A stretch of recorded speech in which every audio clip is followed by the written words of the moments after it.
Welcome to Norse Code, the #1 podcast for your Minnesota Vikings. I am your host and producer. My name is James Pagoshnik. Thank you guys so much for listening. And at the other end of the tin cannon string, we have our analyst and co-host.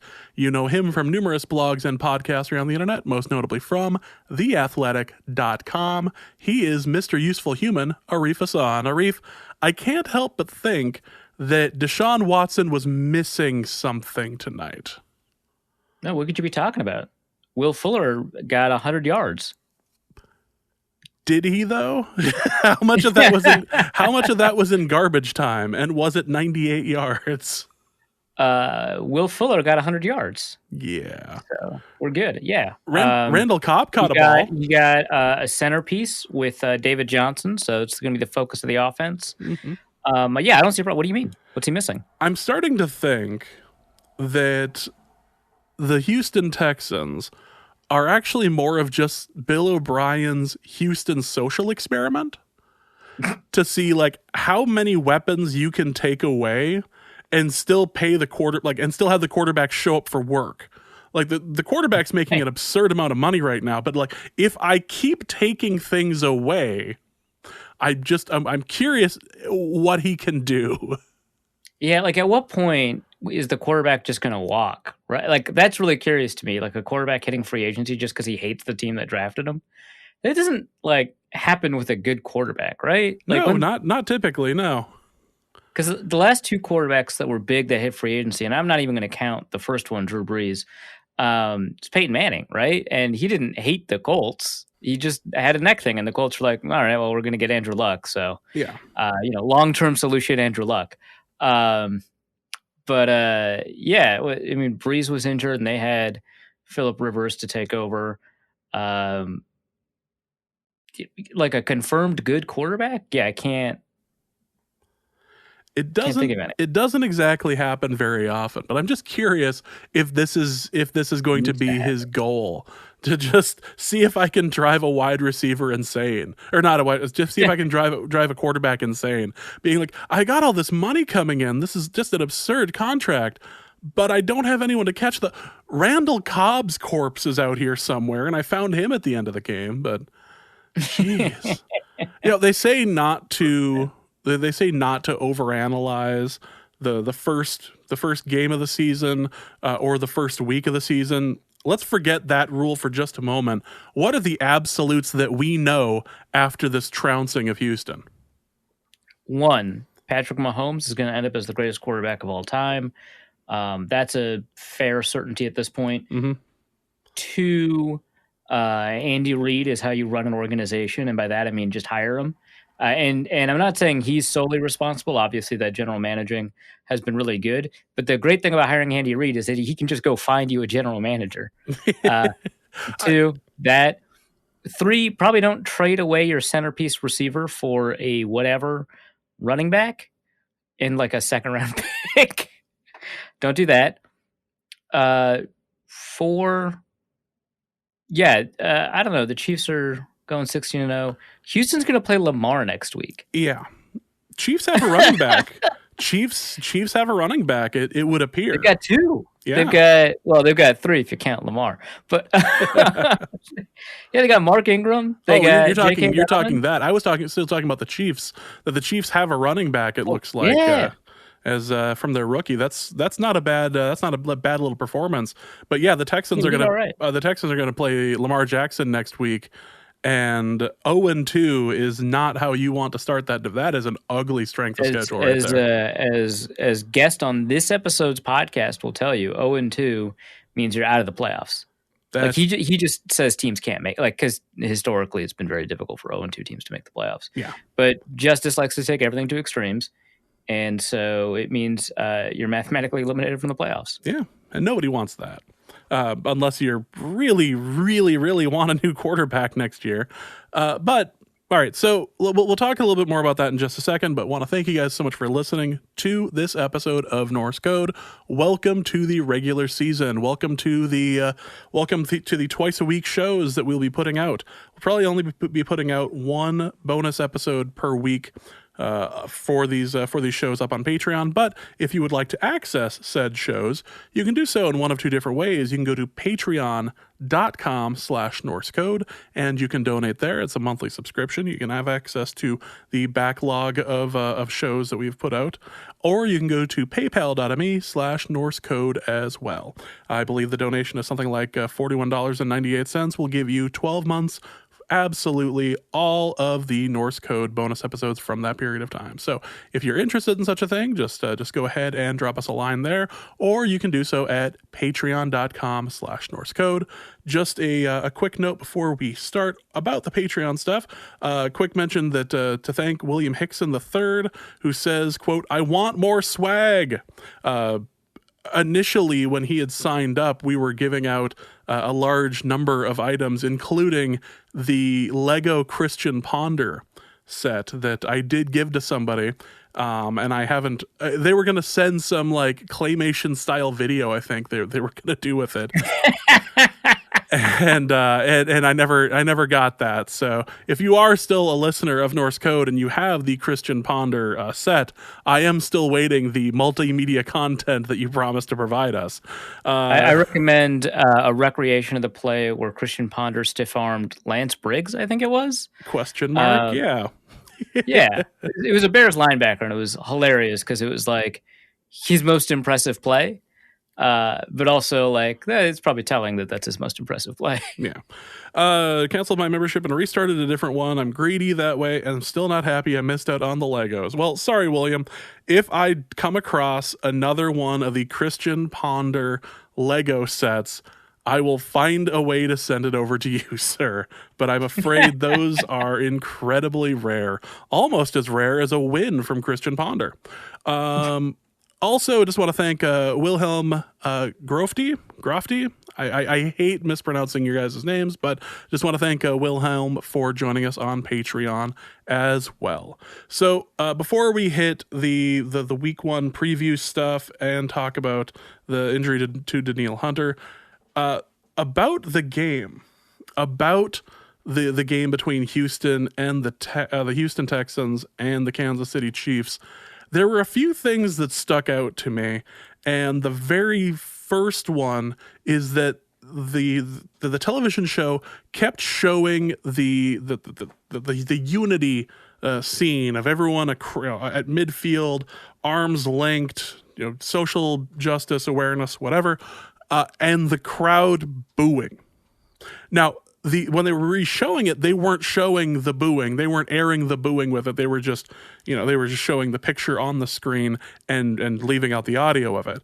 But if you were watching that live, it was incredibly obvious that if you had a figure eight up, and I'm stealing this from Twitter, if you had a figure eight up of the people who believe that there should be some form of change and the people who are feeling comfortable in going to an NFL stadium right now, it would appear to be a figure eight. It doesn't work as a Venn diagram. Yeah, I think that was Drew McGarry who said that. No, that's that. I mean, it makes a lot of sense. What's interesting, so I'm seeing highlights from the presser live as we're recording this, and somebody pointed. So Bill O'Brien said he didn't really hear any boos during the Act of Unity at midfield pregame. He said that was put together by Mahomes and Watson, and he took a guess and said maybe fans were booing them just because they came out onto the field. And I think he means the Texans because they were the away team. Nope, that's not what happened, B.O.B. They were definitely booing the show of unity, which is kind of a pretty watered-down message that doesn't, in my opinion, mean a ton, and they were still mad. So that was a great way to open the NFL. Like, I'm not going to sit and push any sort of political agenda on any of this. I'm not amazed that it happened. It really just it felt for me, it was just incredibly funny that this was something that the players really cared about, that obviously wanted to do it. And this was the fans' response. And it just felt... It almost felt a bit like the booing of Roger Goodell at that point. Like, and for a moment, I thought that Roger Goodell was on the field.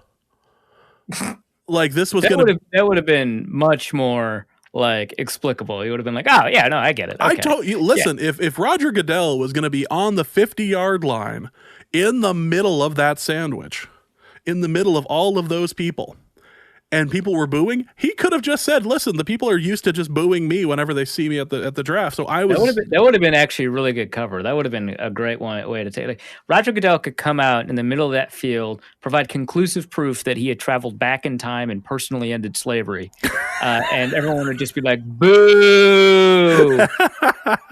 Fix the disciplinary process." tell us the truth about the Ray Rice tapes. Like, like all of that, and that could have. In fact, I think for the Sunday night game, I think he should now be obligated to come out onto the field if there's going to be fans at the Rams' new stadium, SoFi. If they're going to have fans there or whatever, and actually like pump and not pump in noise, he should have to go out onto the field and take the heat for this one.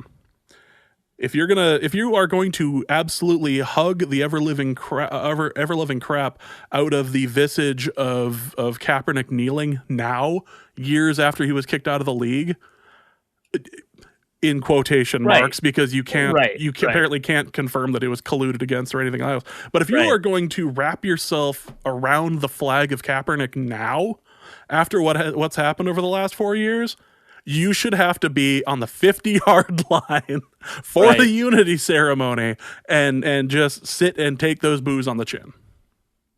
Take those boos on the chin. That's yeah. But after that, I mean, man, I did not realize how much I had missed football. Like because I've been covering it for a month now, right? The Vikings came back. We've been talking about football, and it is just different to like finally watch a game. Like fans in the stands or not, these players were playing for a W. There's only 16 available. That was exciting, man. That was a ton of fun. That was pretty fun. Although it did feel a bit like the Hall of Fame game in that there was a lot of ugliness out there as far as like timing is concerned, as far as catching the ball is concerned. There were a lot more jump balls, a lot of drops. It did feel a lot like the Hall of Fame game. Yeah, I think so. I think it was, on a much better kept field. Right. Yeah. Famously. Yeah, I think it was pretty sloppy. What's interesting is I think after the first two drives, someone had tweeted out, or a couple of people had tweeted out, that this didn't feel like that there hadn't been an offseason. This looked, clean and tight. And I was like, there's already been 2 drives. Like I can't see that. But maybe, drops aren't necessarily what people think of when they think about sloppiness. But I think that, a couple of things happened that made me think, yeah, we're kind of falling a little bit behind in terms of preparation. So early on, Collinsworth mentioned that Deshaun Watson was getting rid of the ball quicker, which is a problem that he's always had. He always holds onto the ball a long time, which magnifies the offensive line problem the Texans have. And in this game, he was getting rid of the ball quickly, which is great. But as the game progressed, he was holding onto the ball more and more and more. And I think it's really difficult to change a player's habits. But one way to do that is to put them in preseason games where they can kind of focus on that a little bit more. So I think that's an example of that. I just think that the nature of the offensive line play from both teams, but especially the Texans, was pretty good evidence of that. I thought the run defense might have been good evidence of that. Neither of them were as good against the run as probably they should have been. The Chiefs, like 3 out of the 4 defensive linemen, are not particularly good at defending the run. So that was something that was pretty interesting to see. And then obviously the Texans had their own troubles with that. But yeah, there's, false starts in a fake crowd with fake crowd noise.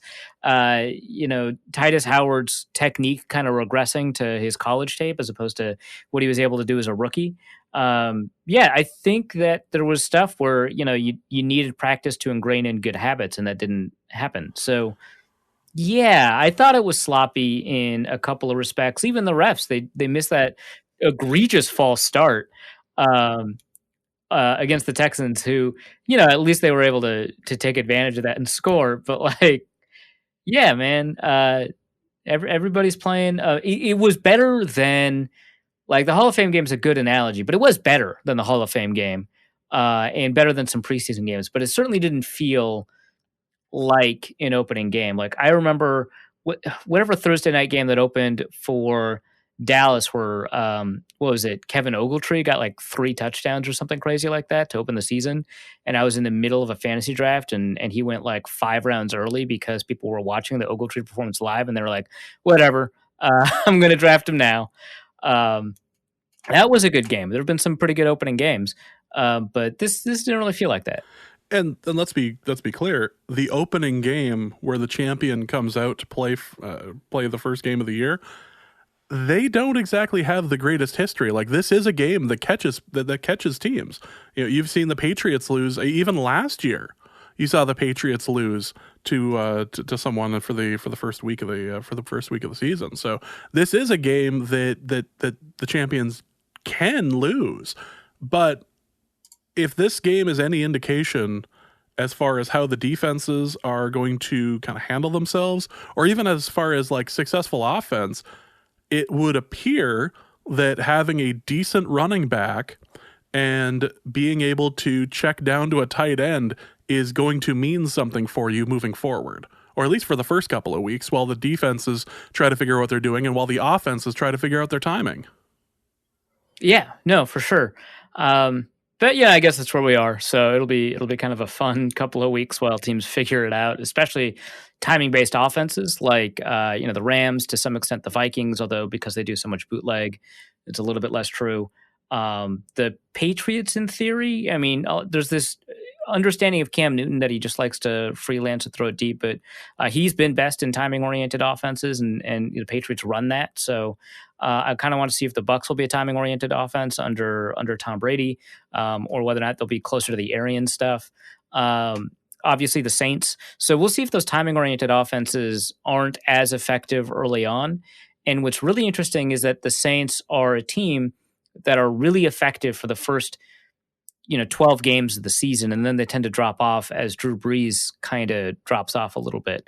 And so if they lose a couple of games at the front end in terms of their ability to be effective, but they still have the same wear and tear in terms of like the number of throws that Brees is generating, they have a smaller window with which they can generate wins. So that'll be kind of interesting if that's the case. But yeah, we'll kind of see, because maybe those freelance offenses will look a little bit better because they can rely on a defense being a little bit less disciplined than it usually is. I don't know. Maybe, I mean, we could just be making all this stuff up, but it'd be kind of fun to see if there was at least some relationship that you could tease out. My thought with week 1 and not having any preseason stuff was that it was going to lead to more injuries or more players kind of having to hobble off the field because this is the first time they're really getting hit this year. Adrian Peterson famously said he wants to get hit, he wanted to get hit in the preseason because it was giving him okay, this is what I need to expect. I'm getting my body back into this, and I was expecting a couple more injuries tonight, just as a result of that. But maybe they're all just staying elastic and stretching and drinking the Tom Brady water. Yeah, they're going through the pliability TB12 exercises. Because there was I think it's Colin Saunders. I can never pronounce his name correctly because I just want to say Kalen Saunders. But Colin Saunders, nose tackle for the Chiefs.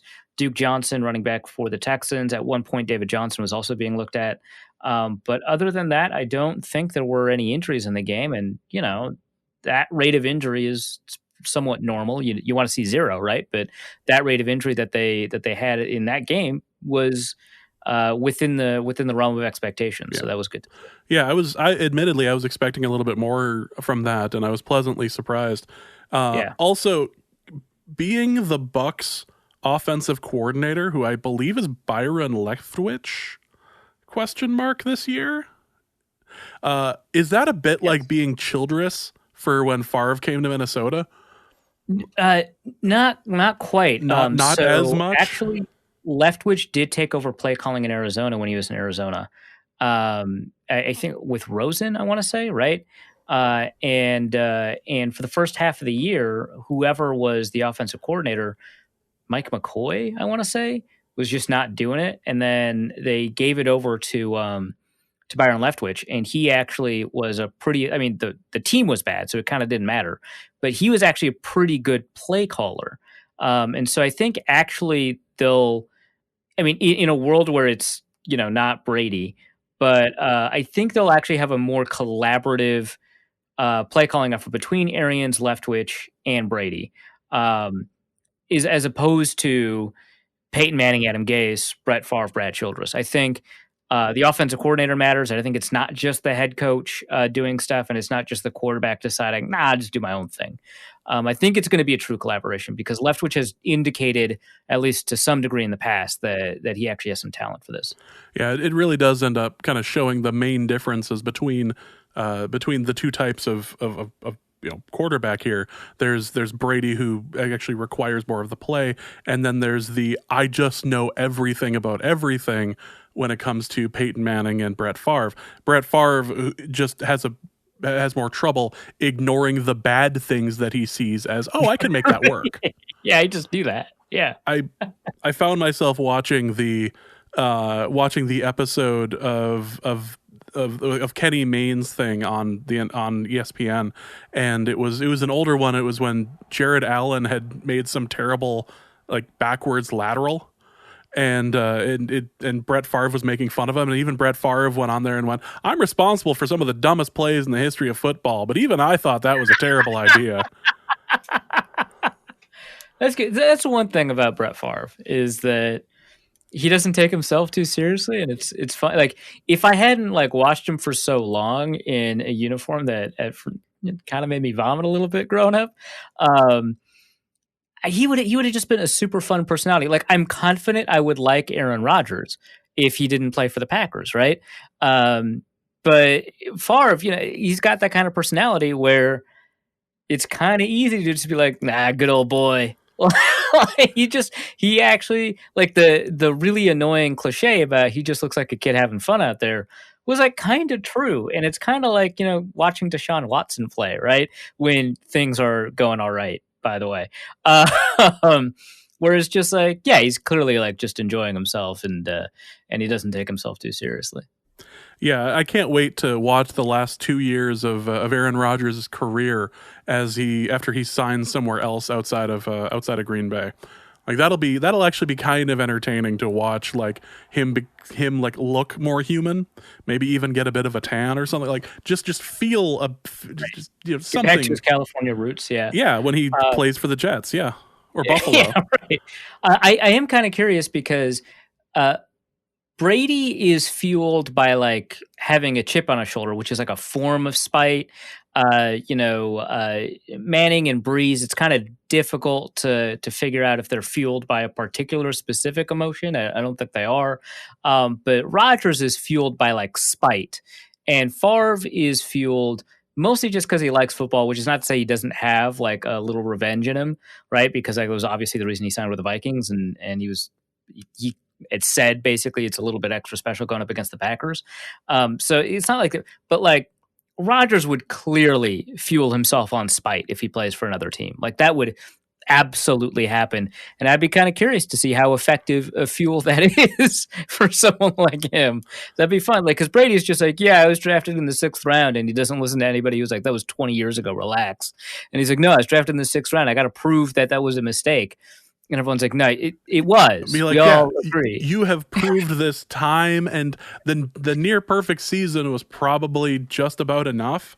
You probably could have stopped there, but the next 10 years you played after that, next 12, 13 years, we get it. But yeah, he's still got a chip on his shoulder, which, whatever. Athletes need to invent motivation for themselves, but that's what motivates him, and he just kind of invents slights. Whereas Rodgers, it's less inventing slights and more just being angry at stuff. And I that's fun to watch. I want to see him do that for the Jets. And who could benefit more from a guy who's just angry at stuff than the Jets? That sounds great. Either the Jets or replacing Josh Allen in Buffalo. That would be interesting to me. But you're all in on Josh Allen from fantasy, so we're going to move on, and we'll talk about that more.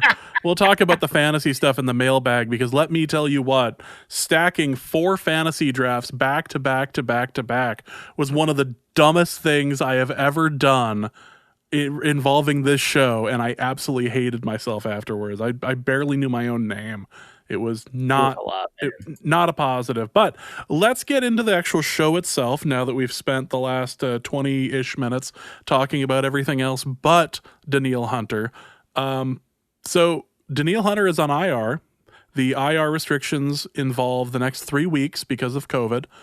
That change has happened this year, and they released that it was a neck injury and not a like knee tweak or anything like that. Correct?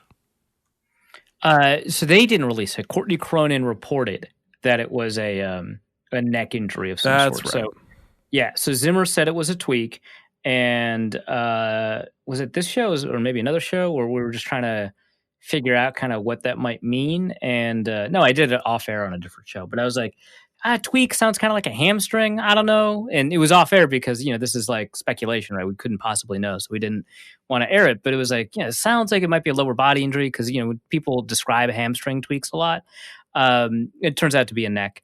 Which is significantly, obviously, more concerning. But yeah, the team didn't release any injury info. Cronin, kind of ran down her sources and figured out it was likely a neck injury, which raises some alarm bells, of course. But yeah, like you said, 3 weeks because of the new COVID rules, and for a while, a lot of outlets were reporting the 3-week restriction was for people who had gone on reserve because of COVID. But no, the reason that they just for this year have implemented a 3-week return capability for players on injured reserve is because you need to have that extra flexibility in case you lose a player by, testing positive and they have to stay away from the team for a while. You need to be able to call up a player pretty quickly, and you don't want the NFL to just be going through a bunch of street free agents if there's healthy players that they can draw upon that are more talented, more familiar with the system. So the increased roster flexibility just generally was the reason they did that. And it also means teams are just much more comfortable than therefore to use injured reserve to free up a roster spot, which might be the case here. Like, obviously it's kind of frustrating because we don't know if it's like season-ending injured reserve or the injured reserve where it takes 8 weeks, or is it just a 3-week absence? Who knows? Pretty important 3 weeks, right? But like, so that's the question. That kind of brings up the additional questions about like, how are they going to replace Danielle Hunter? Is that something that's going to hurt them and all that? And like, so what I had said in my instant reaction over at The Athletic, which I'm going to plug for a little bit. So it's like a new feature that we just rolled out where we've got like instant reactions from beat reporters. It's 400 characters instead of 280. So it's much more well-crafted tweets, I guess, that are like informational, that provide kind of instant reactions and headlines. So, because, I take like forever to write a piece. So just putting out like a quick 400 characters on my reaction to the news, in that I pointed out that Danielle Hunter is not just the most effective pass rusher for the Vikings, that includes Ngakoue, but from a pressure rate perspective, from the ability to beat double teams and so on, and draw double teams.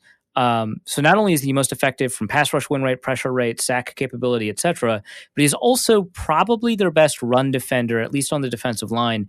And you could make an argument that he's actually the best run defender on the roster. So he actually has more run stops than Eric Kendricks, or at least he's tied with Eric Kendricks, with fewer missed tackles per tackle attempt in the run game. And so that's clearly kind of difficult, especially because linebackers, especially that play Kendricks' role, and then even more especially that have his talent level, it's difficult for a defensive lineman to generate that many stops, right? Because they just don't get that many tackle opportunities. And so for him to kind of get into that area in terms of, being able to generate tackles for loss and so on, that's really tough. And because the Vikings are fairly soft when it comes to run defense otherwise, at least on the defensive line, that can be a concern. So Ngakoue, his weakness, his known weakness is his capability in the run game. Shamar Stephen is a monster, I guess, but he doesn't generate a lot of stops himself. That was tongue in cheek. So there was another piece at The Athletic that asked a bunch of scouts around the NFL to give their takes on various teams. And for the Vikings, and these are pro scouts. So these are the people that are kind of assigned to tell Rick that, there's an opportunity that just hit the waiver wire, or, here are the trade opportunities and here's how we evaluate that player, sort of thing. So those pro scouts, they said a lot of things about the Vikings, and they ended it with Shamar Stephen as a monster, which is interesting. that is something that the team seems to believe, just generally for the Vikings. They've Andre Patterson's praised him, Eric Kendricks has praised him, Mike Zimmer's praised him a lot. I think if that was the case, and if pro scouts genuinely believed that, he'd be making more than $5 million a year.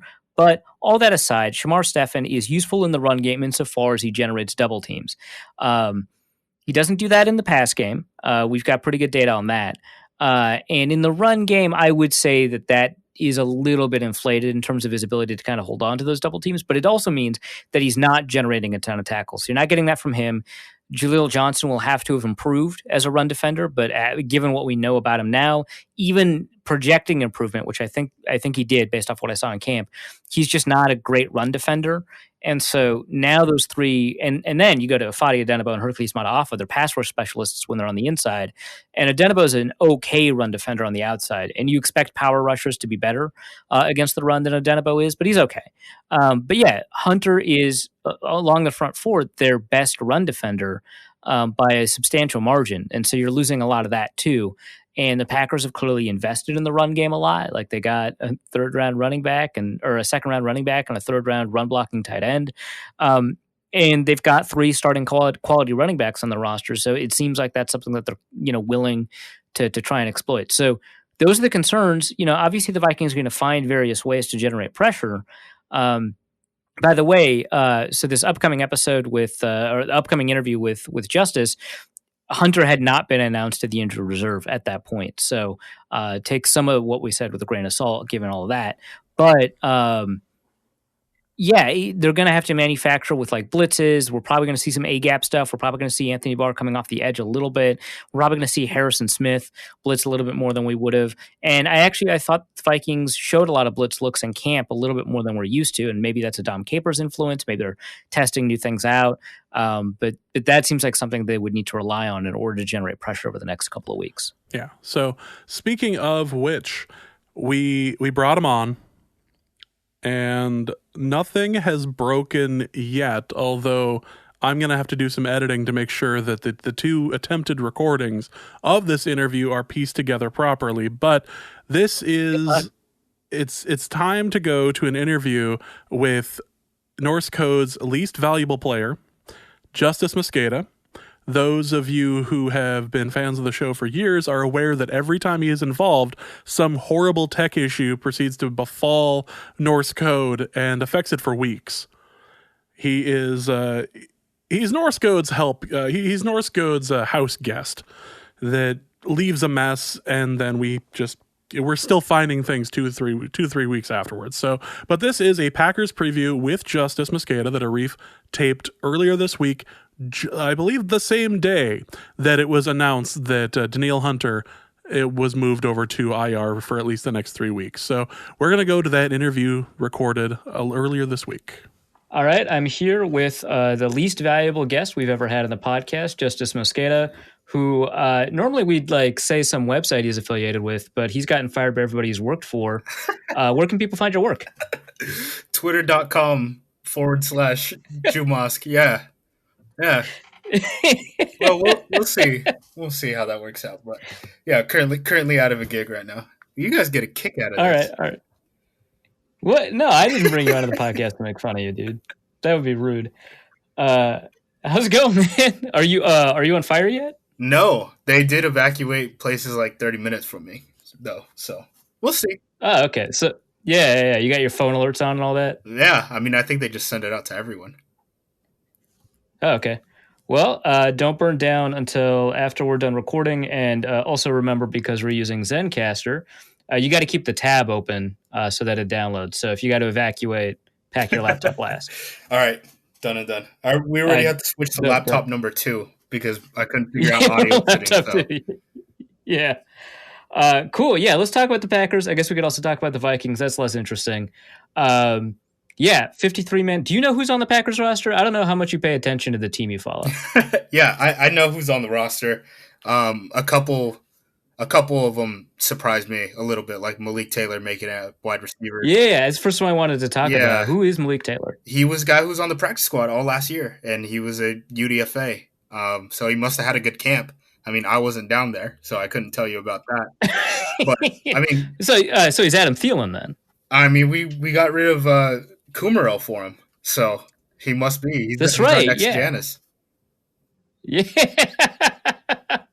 All right, dope. So Devontae Adams, other guy, Malik Taylor, right? That's the roster. Yeah, basically. The big guy I would want to see week one, because I feel like we kind of already know what we got in Lazard and MVS at this point. MVS Yeah. kind of ended up in the doghouse, but Equinemius St. Brown was kind of the guy last offseason who was like Alan Lazard the offseason before, where Rodgers just couldn't stop talking about him.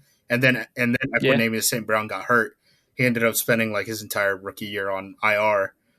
So seeing what the wide receiver rotation is going to look like that way is going to be interesting to me, just because like Kumaro isn't going to be there, right? Geronimo Allison isn't going to be there. So like they're not just going to play the same three wide receivers out there constantly. So it'll be interesting to see how St. Brown works in the lineup, or maybe Malik Taylor. I mean, Tyler Ervin is half running back, half wide receiver, and when they released their depth chart, they like had him in his own space. He's half running back, half receiver. He was kind of like their jet guy. We'll see if he's maybe the third or fourth wide receiver. That's the big. Aren't they like required by the league to give him a real, like, didn't that happen to Denard Robinson? They have to like give him a real position, right? I think he's probably listed. He's technically listed as a running back, but on their depth chart, he's running back / receiver. But I mean, I think Irvin probably played more as a jet motion wide receiver last year than he did like actually as a running back. So I mean, semantics. So it's like how like Irv Smith for Alabama wasn't really a tight end. Yeah, exactly. All right. Cool. Yeah. So let's talk a little bit about Equinemius St. Brown then. So, I mean, first of all, he's like a weird dude, right? And his like dad is kind of weird. There was a whole thing about him not playing special teams. That was like part of the pre-draft process. Like he refused? Like what? Like his pops wouldn't let him play special teams at Notre Dame. His pops, I think he was Mr. Universe or Mr. Olympic or something. Yeah, something like that. He has 3 sons. I think 2. Like Osiris, Amon-Ra. One of them's at USC, and he might end up better than Equinemius. And then I think there's another one at Notre Dame. That whole family seems to kind of like be totally bought into athletics. But yeah, that was a thing where I was like, there's going to be a whole situation with the dad. What is he going to contribute to special teams if he hasn't done it before, things like that. But he ended up getting hurt early on in his career. And, Aaron Rodgers is the type of guy to hold a grudge. And he was the guy who was kind of outward on him saying, this dude's kind of getting it. So if he does end up in a doghouse, it wouldn't surprise me. Because, I mean, we saw what happened to MVS about halfway through the season last year, where he just kind of like disappeared and no one could figure out why the only fast wide receiver on the Packers roster was not seeing the field at all. So, I mean, if Equinemius St. Brown ends up in a doghouse, I wouldn't be surprised. But at this point, I mean, we have no indications that that's like a thing. Yeah, well, so like, what are the receiver types the Vikings will have to deal with? So everyone knows Devontae Adams, but Lazard is the tight end. MVS is the speed guy. Equinemius St. Brown, Malik Taylor. What's going on? Malik Taylor, I'm not going to be able to give you much on Malik Taylor. I don't know I don't know if he's going to be active. I don't know if they're just going to go with a ton of running, because they're probably going to activate 4 running backs with Tyler Ervin there too, right? So they're going to activate all those running backs. And that's with the understanding that Josiah DeGuara is a tight end, right? Yeah. Exactly. Yeah. And DeGuara, Lewis, Tanyan, Sternberger. I mean, all those guys can be active. So it wouldn't surprise me if they only came out with like 4 active receivers or something. But St. Brown does good stuff from the slot from what we've seen in the preseason like 2 years ago.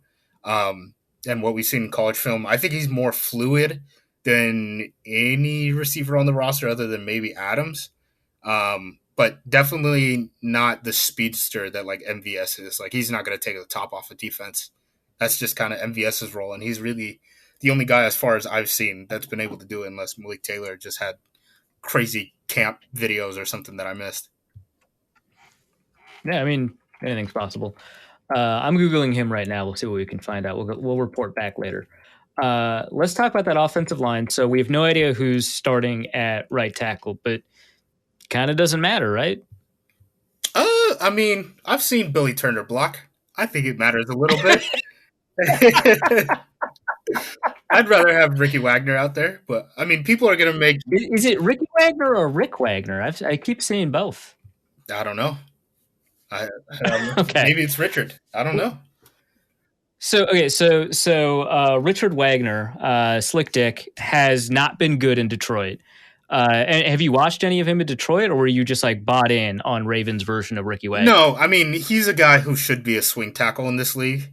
Maybe kick inside, but I mean that's basically what we've seen with Billy Turner too, right? I mean these are guys competing for a spot, and whichever one of them wins is going to be a bottom 15 offensive tackle in the league. It is what it is. Yeah, it's like you have two offensive tackles, you've got none, sort of thing. Yeah, exactly. Okay, cool. Well, how does so we've got Yannick Ngakoue, we've got Daniil Hunter, we've got some group of defensive tackles to be determined. How does that match up against Bakhtiari, Elton Jenkins, Lane Taylor, Corey Linsley, and right tackle to be determined? I think they're going to do really good up front, outside of that right tackle position. I think their interior offensive line, like Corey Linsley, isn't a guy that people really talk about league wide, especially fans who are like, why do they care about centers, right? But especially fans. Well, I mean, hey, you're watching a football game. You're probably not paying attention to a center, which is like arguably like on field, like the fifth most important offensive line position, right? Like we're not talking about pre-snap, like actual like in-game. Right, yeah. In terms of blocking, because they always get to double team. Right, exactly, or slide and pass protection. But Linsley's been, I mean, a steady ship for the Green Bay Packers, which is way different than like early on in Aaron Rodgers' career where, pre-Treader, right, where he was dealing with like Jeff Saturday just being bad for 1 year and stuff like that, where there's just a constant rotation of centers.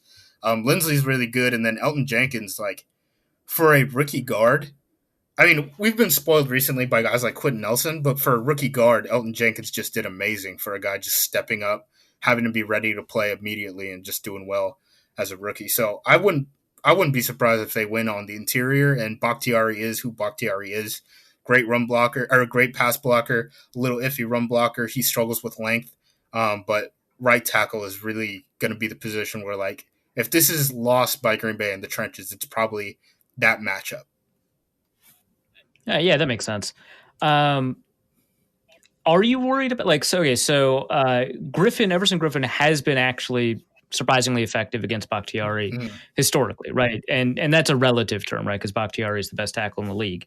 But are you worried about potential specific matchup problems with Ngakoue, or do you just think that's going to get locked down, and you're worried about what Daniil Hunter is going to do on the right side? I'm more worried about what Hunter does, but I mean, Ngakoue is a really good pass rusher, right? I mean, he's gonna beat him a couple reps, and you know that going into a game. You just hope it's not catastrophic, but he doesn't really give him the same issues other guys do. Like Bakhtiari's biggest issue as a pass blocker, and he's a great pass blocker, is still the fact that Bakhtiari, his measurables are so small that people are still projecting him to center, right, leading up to the draft, that he was selected in the fourth round, and that's why he was selected in the fourth round. He struggles more against length than anything else, and Ngakoue isn't small, but he's not that long, like Alden Smith type of guy who can, like, or Justin Smith even, that can just like brutalize Bakhtiari and just, put him into a blender. Yeah, fair enough. So with that in mind, I mean, so like Rodgers likes to hold on to the ball, but he doesn't have a high sack rate because he throws it away. Somehow that's a good thing, according to you. That's not, look, we've turned it to interceptions are good, which is just intellectually offensive. No, that's not the argument, man. The argument is that's not the throwaways or interceptions or sacks. And I'm taking throwaways. I'm taking throwaways out of those three options. All right, so back to Malik Taylor. 3 cones, 681, not bad. Short shuttle, 402, not bad. Who knows if that matters? Broad jump, 10.6, not great. Vertical jump, 36. 40 time of 4.44. All right, there we go. Yeah, that shuttle vert 40 isn't bad at all. Yeah, he's above receiver average in the NFL in the elements that matter. So that's pretty good. And Gutekunst called him an explosive athlete that's got a lot in front of him. He did a really nice job for us last year, and I think he just really built off of what he did last year. So not a ton besides the word explosion, but that's good to know. When you see that receiver matchup against those corners, so that's probably going to be Mike Hughes, Holton Hill, and maybe Jeff Gladney, maybe Cameron Dantzler. I don't know. What stands out to you other than the fact that Devontae Adams is the only person on either side of the ball that we've heard of?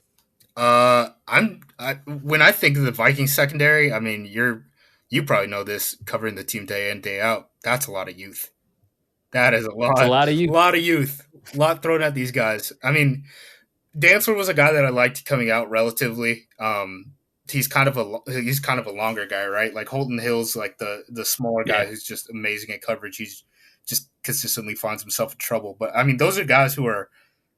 I mean, if Holton Hill didn't have the off field issues, he also would be a top 100 pick, right? So you're talking about what, 4 guys in the past 2 draft classes who talent wise were top 100 picks. So it's not like the talent isn't there for Minnesota. It's just like there's just so much youth. 2 of those guys are rookies, right? Dantzler and Gladney. Yeah. So and then Mike Hughes just hasn't seen the field a bunch because of injury, and Holton Hill hasn't seen the field a bunch because of off field. So that you got that youth in mind. There's going to be blown coverages for the first half of the season. That's just going to happen, especially defense, as complex with all these different zone handoffs that happen with the Vikings. What does it mean to have that pair of safeties, Anthony Harris, Harrison Smith, to cut? Like, can you effectively find ways to cover up for that, or is that just something where you're just gonna have to ride it out with these young corners? Like, what especially when you're going up against someone like Aaron Rodgers? Like, what's the deal when you've got these probably mistake-prone corners and these veteran safeties that are probably the best safety duo in the NFL? I think the biggest thing for Minnesota is you got to win on those early downs because Zimmer's so good scheming up on third down where it's basically like he gives you enough space to complete a pass but not get the first down. Like it's almost like trap coverage that way. So as long as you don't blow it on those first 2 downs, I mean, the more you can get Green Bay to run the ball, lighten the box or something. So that way they're not just passing for first downs or anything. And then you can get them on a 3rd and 6, tackle them for 5 yards and then have them punt on 4th and 1, right? That's kind of like how that plays out if you can keep them behind the sticks on 1st and 2nd down. So if I were the Vikings, I mean, I wouldn't be thinking so much on 3rd down because like Zimmer's so good there schematically anyway. It's more just like, let's make sure they're not getting first downs on 1st and 2nd. Like, let's make this a dogfight. Well, let's talk about the Packers' investment in the run game. So, like, jokes aside, obviously they should have gotten somebody who can catch the ball. But, A.J. Dillon, Josiah DeGuara, investments made this year. You already made the point that the Packers might show up, and one of the running backs is a receiving back, like you said, but they might show up with 4 active running backs and 4 active tight ends, and 2 of those tight ends are blocking tight ends, right? I mean, it seems like the Packers are really bought in to being able to run the ball. They've got Aaron Jones, who almost made it to did he actually make it to the Pro Bowl? I don't remember. I think he did. I'm pretty sure Pro Bowl. I think he did, and then who was it? Za'Darius didn't. Yeah, that's funny. That's right. Yeah. That's dumb as hell. But okay, so Aaron Jones, Pro Bowl quality running back, 18 touchdowns last year. Jamal Williams, decent complimentary back. A.J. Dillon, thighs of God. There's like a reasonable like running back group here that would be really great if like Josh Allen was the quarterback or something like that, right? You've got a couple of tight ends that you're really excited about, kind of the run blocking ability. Are they like legitimately just going to take the ball away from Rodgers? Like, what's the deal here? I don't know. I mean, the whole thing with LaFleur is LaFleur came from that McVay tree, but he doesn't really coach like McVay. Like they weren't doing all that jet stuff until the end of the year, right? And they do way more gun stuff and way more under center passing than McVay. So he's kind of like his own guy in that respect. And he only had that 1 year in Tennessee where he was dealing with a quarterback injury and then quarterback change, right? So it's kind of a weird situation with him where it's like, I think he's kind of figuring out who he is. The one thing that I will say about LaFleur, and I don't know if this is just like him feeling out what he likes to do, and then once he figures out what he likes to do, he'll get more ingrained, but he kind of rides the hot hand. Like when a skill guy is like going off, he'll just like bump his snaps up in the lineup until that guy proves him wrong, and then he'll switch to basically a different personnel or different I guess like moving up different guys up or down the depth chart. Like when guys are doing well, he plays them. It's kind of funny to see how that works out compared to like Mike McCarthy, who's so I guess you could fill in a lot of words here, but who's so kind of like ingrained in like his style of football, where it's like it's a playoff game. We know a fullback dive is coming, right? The fullback dive that we've been setting up all year, which is why like John Kuhn had like 3 playoff rushing touchdowns or something. But yeah, I mean, it is kind of interesting where you see, Aaron Jones and Jamal Williams. I think they get both catch out of the backfield pretty well. Aaron Jones a lot more. Like you can actually like run almost like wide receiver routes with him. But both of them are quality guys. I mean, they're both free agents. I wouldn't be surprised if either of them or both of them were starting in the NFL next year, like week 1. And then A.J. Dillon's probably not going to get very many snaps, and Tyler Ervin, again, is more of like that Tavon Austin type of guy than like a actual like certified wide receiver or running back. And then the tight end situation is interesting because you got Mercedes Lewis out there who's an unbalanced right tackle, essentially. Mm-hmm. And that's who he's going to be, and that's who he's been for 10 years, and he's extremely good at what he does, but his pluses are his pluses and his negatives are his negatives. And then the guys that I'm actually really excited about is Robert Tonyan, who had that long catch against Seattle that one time on that freelance Rodgers play. I think for a touchdown. I think it was like a 50-yard touchdown or something. Yeah, it was a TD. Yeah. But he's really athletic. I mean, this guy was like a 220-pound wide receiver in college and made the transition to tight end. And I think on the Packers' official depth chart, when they released like the 53-man roster, they had Aaron Rodgers is the first guy at quarterback, Aaron Jones is the first guy at running back, Devontae Adams first guy at wide receiver, and Robert Tonyan was the first guy at tight end. So that's kind of interesting to me because I've been the one saying, I wish Robert Tonyan was getting more snaps than Mercedes Lewis or Jimmy Graham the past couple of years. Jay Sternberger's just kind of there right now. He's a young guy, so like he's developing. It is what it is. It takes a while for tight ends to catch on, and then Josiah DeGuara was drafted top 100 this year, and he's probably like his ideal role is probably like the H tight end. So Mercedes Lewis is the Y, right? He's the inline tight end. You want him to run block. You want him to help a bad offensive tackle, aka Billy Turner or Ricky Wagner in pass protection. He's not going to give you much in the passing game. Whereas Josiah DeGuara is like that blocking tight end, but he can't necessarily be the Y. So, like, he's like the backside guy on, like, zone runs and stuff like that. He's the guy who's going to slice across the offensive lineman on the backside of inside zone, things like that. Kind of like I always try to explain this with, like, the Greg Olsen comparison, right? Like, Greg Olsen and Ed Dixon in Carolina. Greg Olsen was the guy, but he was an H. He wasn't the Y. He wasn't the blocking tight end. That was Ed Dixon. So, like, if you're thinking about, like, traditional tight end, that guy on the roster is probably Mercedes Lewis, but if there's going to be a backside blocker, it wouldn't surprise me if it's DeGuara, long term. So the Packers, are they going to be just in 2 receiver for most of the game? I still just assume everyone in the NFL is going to be in 11 until they tell me otherwise. But I wouldn't be surprised if it gets tricky with the Tyler Ervin thing, right? And they also do like split back stuff. They do like split back gun jet motion stuff near the goal line, almost like what you used to see from like what's his name, Willie Taggart, when he was at like USF and stuff. But I mean, it worked because they had guys like Alan Lazard and Jake Kumaro who would just block their asses off, right? So it's like if you give a little jet sweep pass out of split back, 20 personnel, it's like you have 2 tight ends on the field that the offense isn't accounting for because those guys block like tight ends. The timeline was talking a little bit about this with Antonio Gibson. I think Adrian Peterson said something like pony. And so, anytime a new football word hits the timeline, everybody gets excited. But yeah, 2 running back with and it doesn't even matter because Adrian Peterson's not on Washington anymore. But you're talking about how great Antonio Gibson will be in 2 running back, which would be fun to watch, admittedly. And do you see that kind of similar role then for like someone like Tyler Ervin, where you come out in 20, you split and shotgun, and then based off of what you're seeing, or maybe just kind of as just a pre-play formality, you motion him out across the formation into the slot or something like that? Yeah, I mean he was huge by the end of the year with Green Bay. Like they picked him up off of waivers from Jacksonville. He had been in, I think it was Houston for a long time, as more of like a return man more than anything. And he does that in Green Bay too. But yeah, I mean, he was a huge chess piece for LaFleur as the season developed, especially into the playoffs. So he went to San Jose State, right? That's Yep. He was okay. real That's small. the He one was that's like the sub 200-pound running back. He's like one of the few who's gotten drafted. That's interesting. All right.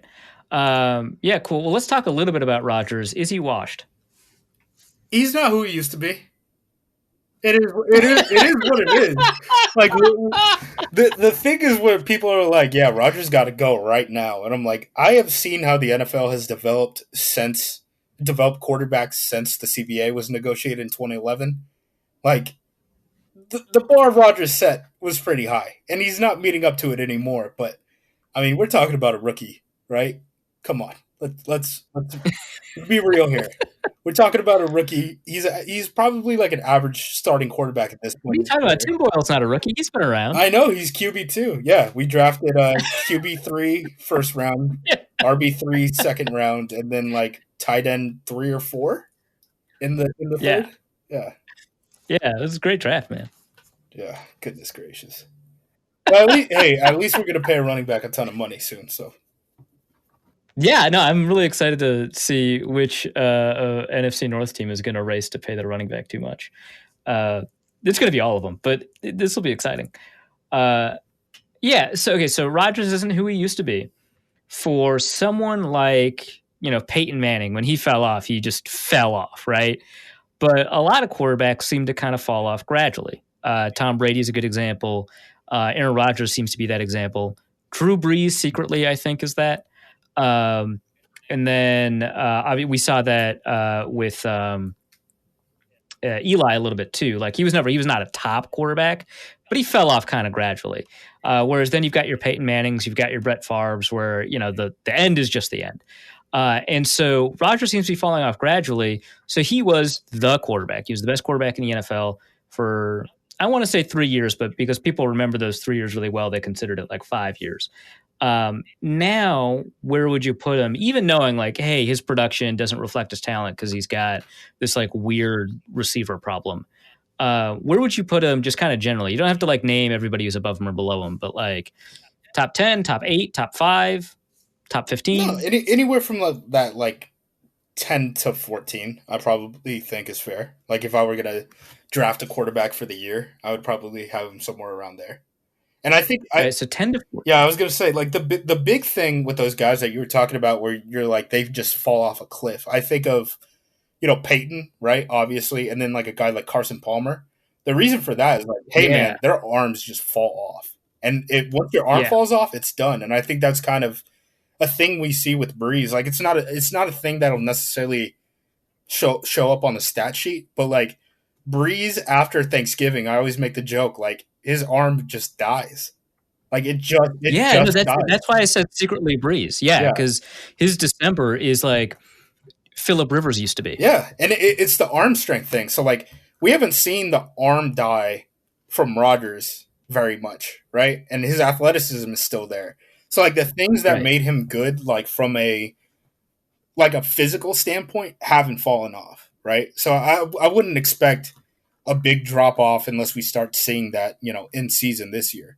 But as long as the arm strength and athleticism is there, I mean, he's just going to be he's going to be who he is. It just comes down to I got to ban you from saying that phrase. It is what it is. He is who he is. You got to find a new way to say this stuff, man. All right, I'm sorry. I'm going to get kicked out. I'm going to get fired from the podcast too. This sucks. All right, so 10 to 15, Aaron Rodgers. That's the same spot I would put Kirk Cousins. Who's better? I'm taking Aaron. Why? What's Kirk Cousins? Does Kirk Cousins still have that wild record against winning teams? Or it's like it has improved, but accumulatively it would still be pretty not great. Yeah, that's true. No, him and Stafford just like they're okay quarterbacks until they play good teams and then they don't play as well. Nah, Stafford was good last year. You can't knock him from last year. All right. I have Stafford takes that I can't. Why not? Let him go. Unleash them. What's going on, dude? You can't. He's the best volume quarterback we've ever seen at his age. He's a surefire Hall of Famer, You just like said Vinny that with Testaverde. you said that with so much venom, man. Best volume quarterback. He was a pretty great rate quarterback last year. He's fine. He's a fine quarterback. Best quarterback in the division, Matthew Stafford. I was going to say Stafford might actually be better than Rodgers at this point. I think he is. That's why I wanted to bring it up. Game. Well, I mean, he's still got room to grow. What is he, like 23? He's fine. Yeah, he's young. Yeah, he's young. All right, we'll talk a little bit about the defense. Usually we go like defensive line, linebackers, cornerback, safety. I want to go the other way around because I want to know if Kevin King is playing. He sure is. Hey, man. Oh, boy. I saw rumors online, and the online wouldn't lie to me. The internet's never lied to me before. And they were saying they might extend Kevin King. And I would extend? Yes. To do what? Extend to the end zone? I don't know. I don't know what they're going to do. But yeah, I mean, Kevin King is the guy who, like, hey, man, when an offensive coordinator finds him, it's just going to be there all game. So, like, yeah, it's love at first sight. Yeah. So, like, the problem is, like, when you have a quarterback that can't hit that window, where, like, we saw, I think it was the first Bears game last year, where, like, they threw to Kevin King, like, twice in the first quarter, and they were wide open throws, and Trubisky just couldn't hit Allen Robinson, and they just never went back to Kevin King again. And I was like, whew, we escaped that one. But then when you go against a guy like Shanahan, where he just, like, sees red, and he's like, oh, yeah, there's blood in the water now. I found Kevin King. I can get him isolated. And then it's just going to be there all game long. He's not a very good cornerback. I mean, he should be like a vice guy on special teams, and that's really all he should be at the NFL level.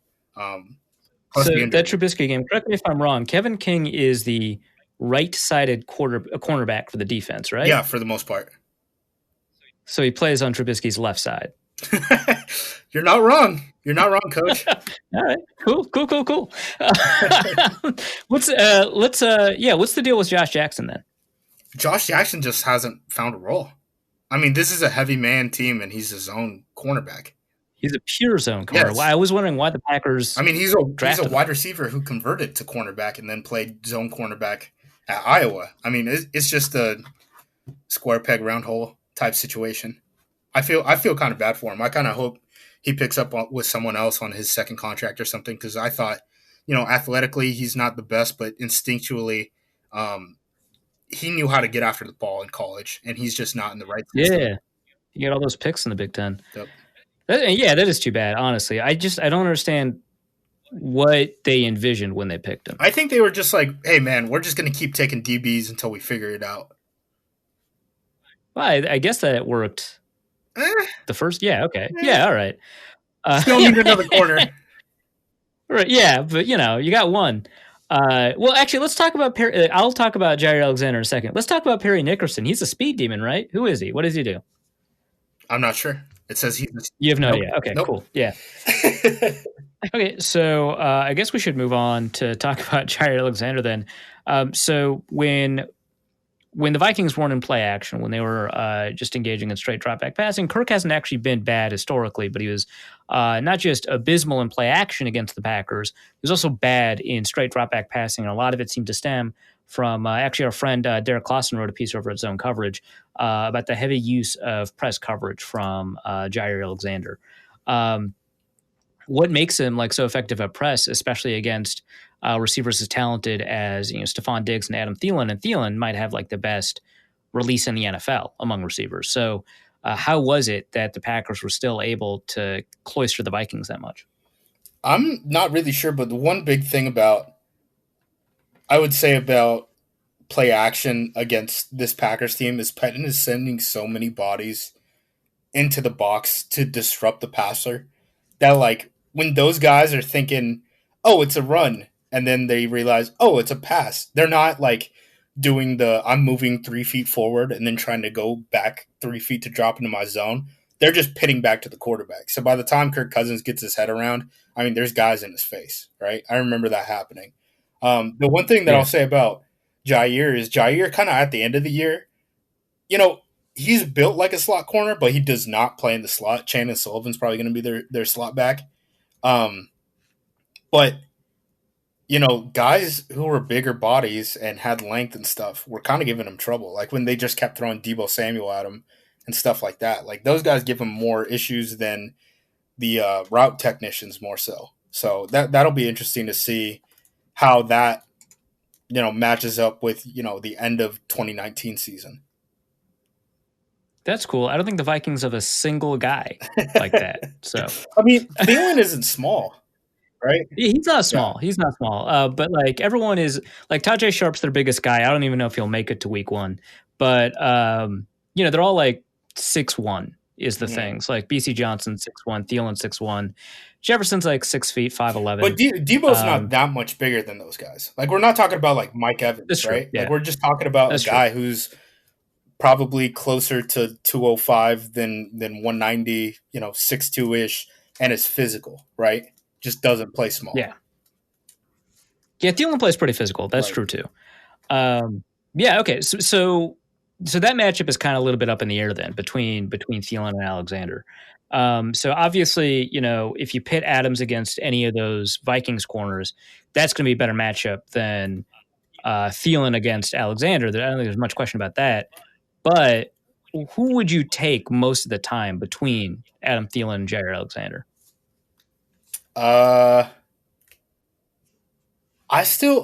Anytime in these type of matchups, I always lean the wide receiver, right? Yeah, like it's just a more consistent thing. So I wouldn't be surprised at all if, Thielen had like 85 yards or something like that. But hopefully Jair can get a pick to come along with it too. So you talked a little bit about how Jair's like, late in the season, we saw a little bit of trouble, especially with longer guys. Darnell Savage seemed like he was just phenomenal to start the season, and not just because he got to play against Trubisky. He had like this incredible 6-week start, and then it kind of felt like he not dropped off, but like no one was talking about him. He wasn't making the same plays that he was before. Was it like just being a rookie? Did he actually fall off? Was he still like good as the season progressed and we just didn't see it? What happened with him? I think he was fine.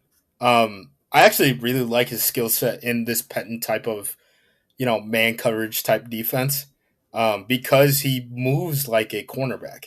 Like he's basically playing off man from his safety spot. And the Packers have had to play so many games with their safeties, just because, Adrian Amos at times has had to play, full games at inside linebacker, having to take on guards, right, on inside zone and stuff like that. So to have a guy step up like that as a rookie and kind of make up for the fact that they had to play a, what is he, a $40, $50 million safety out of position because they don't have the linebackers, was amazing. I have high hopes for him. I mean, he's the second best guy, I think, already in the secondary behind Jair. Like, I'd probably put him over Amos. Yeah, he's incredible. I love him. I think he's fantastic. It just felt like weird that there was no discussion of him after like the first several weeks. It's hard to, when DBs aren't putting up pass breakups and interceptions, it's kind of hard to have fun with defensive backs. It's almost like offensive linemen too, right? Where it's like, that's true. Yeah. The good plays aren't necessarily the fun plays. Yeah. Okay, so with Adrian Amos, so they had to put him in the box a lot. Do you feel like, given that he was like the best free agent safety in that market, that there was like kind of a tiff between Chicago and Green Bay trading safeties? Wonder who won that one. That it felt like he maybe wasn't disappointing, but he just didn't get that chance to like show off why he earned like a $50 million contract. Well, I think it can be both. I mean, I think it can be he was probably a little bit overpaid for what he does. Like he wasn't ever a Cam Chancellor type. He wasn't ever an Earl Thomas type. He wasn't Tyrann Mathieu. But he got paid a real good amount just because he was a free agent. He was available. And then at the same time, he was also played out of position. So I think it's probably both things. Not necessarily one of them, but he is who he is. Yeah, cut myself off a little bit. All right. Yeah. What does he do? Okay, so he's a strong safety. He shouldn't be playing in the box nearly as much as they asked him to. They legitimately asked him to take guards man on man against the Bears, and it was one of the weirdest things I've ever seen because that's all the Pettin dime stuff that you see, like personnel wise. personnel and formation is very different. So just because they're in dime personnel doesn't mean they don't have 6 in the box. And they would have 6 in the box, and that second linebacker would be Amos. All right. Well, I mean, so what? Oren Burks was injured, right?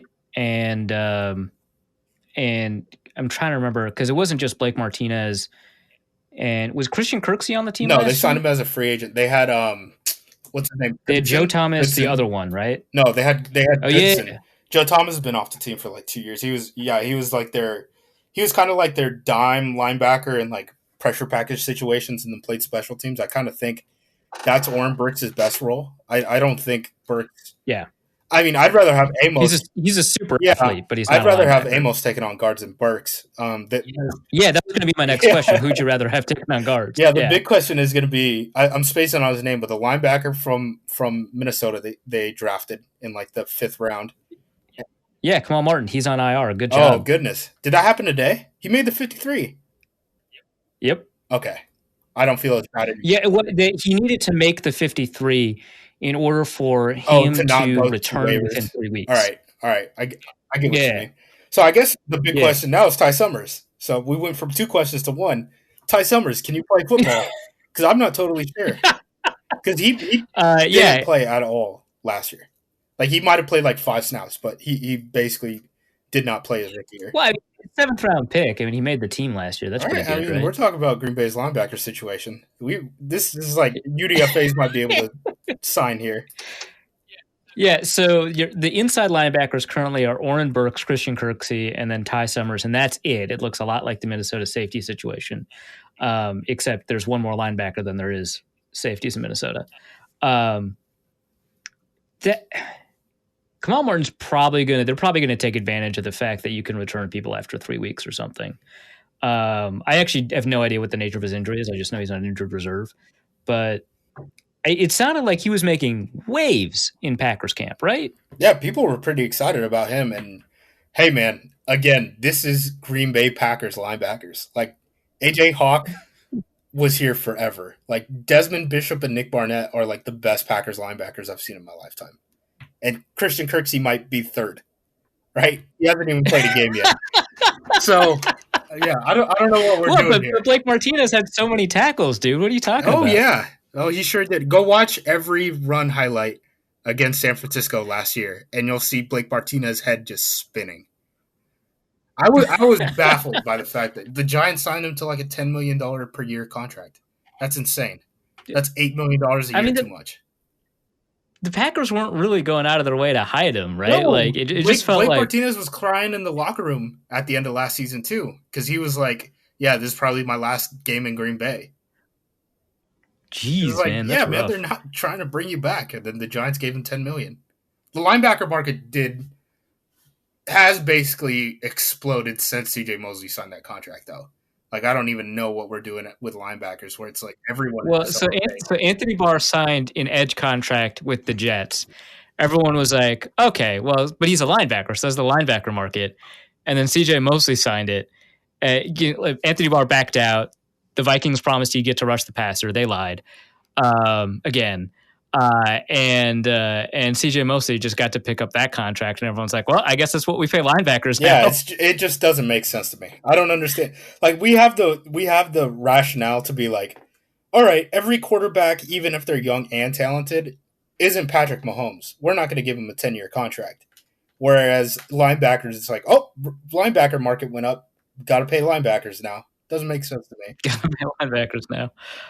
Okay, yeah. So what is it that Christian Kirksey brings to that unit that they haven't had in like 4 years? I mean, he's decently athletic and knows how to play football, which is like usually we get one or the other. So having the combo of those two is good. Him knowing. Yeah, but you're right. Kamal Martin would have been huge. Damn. Hey, man, it has been bad.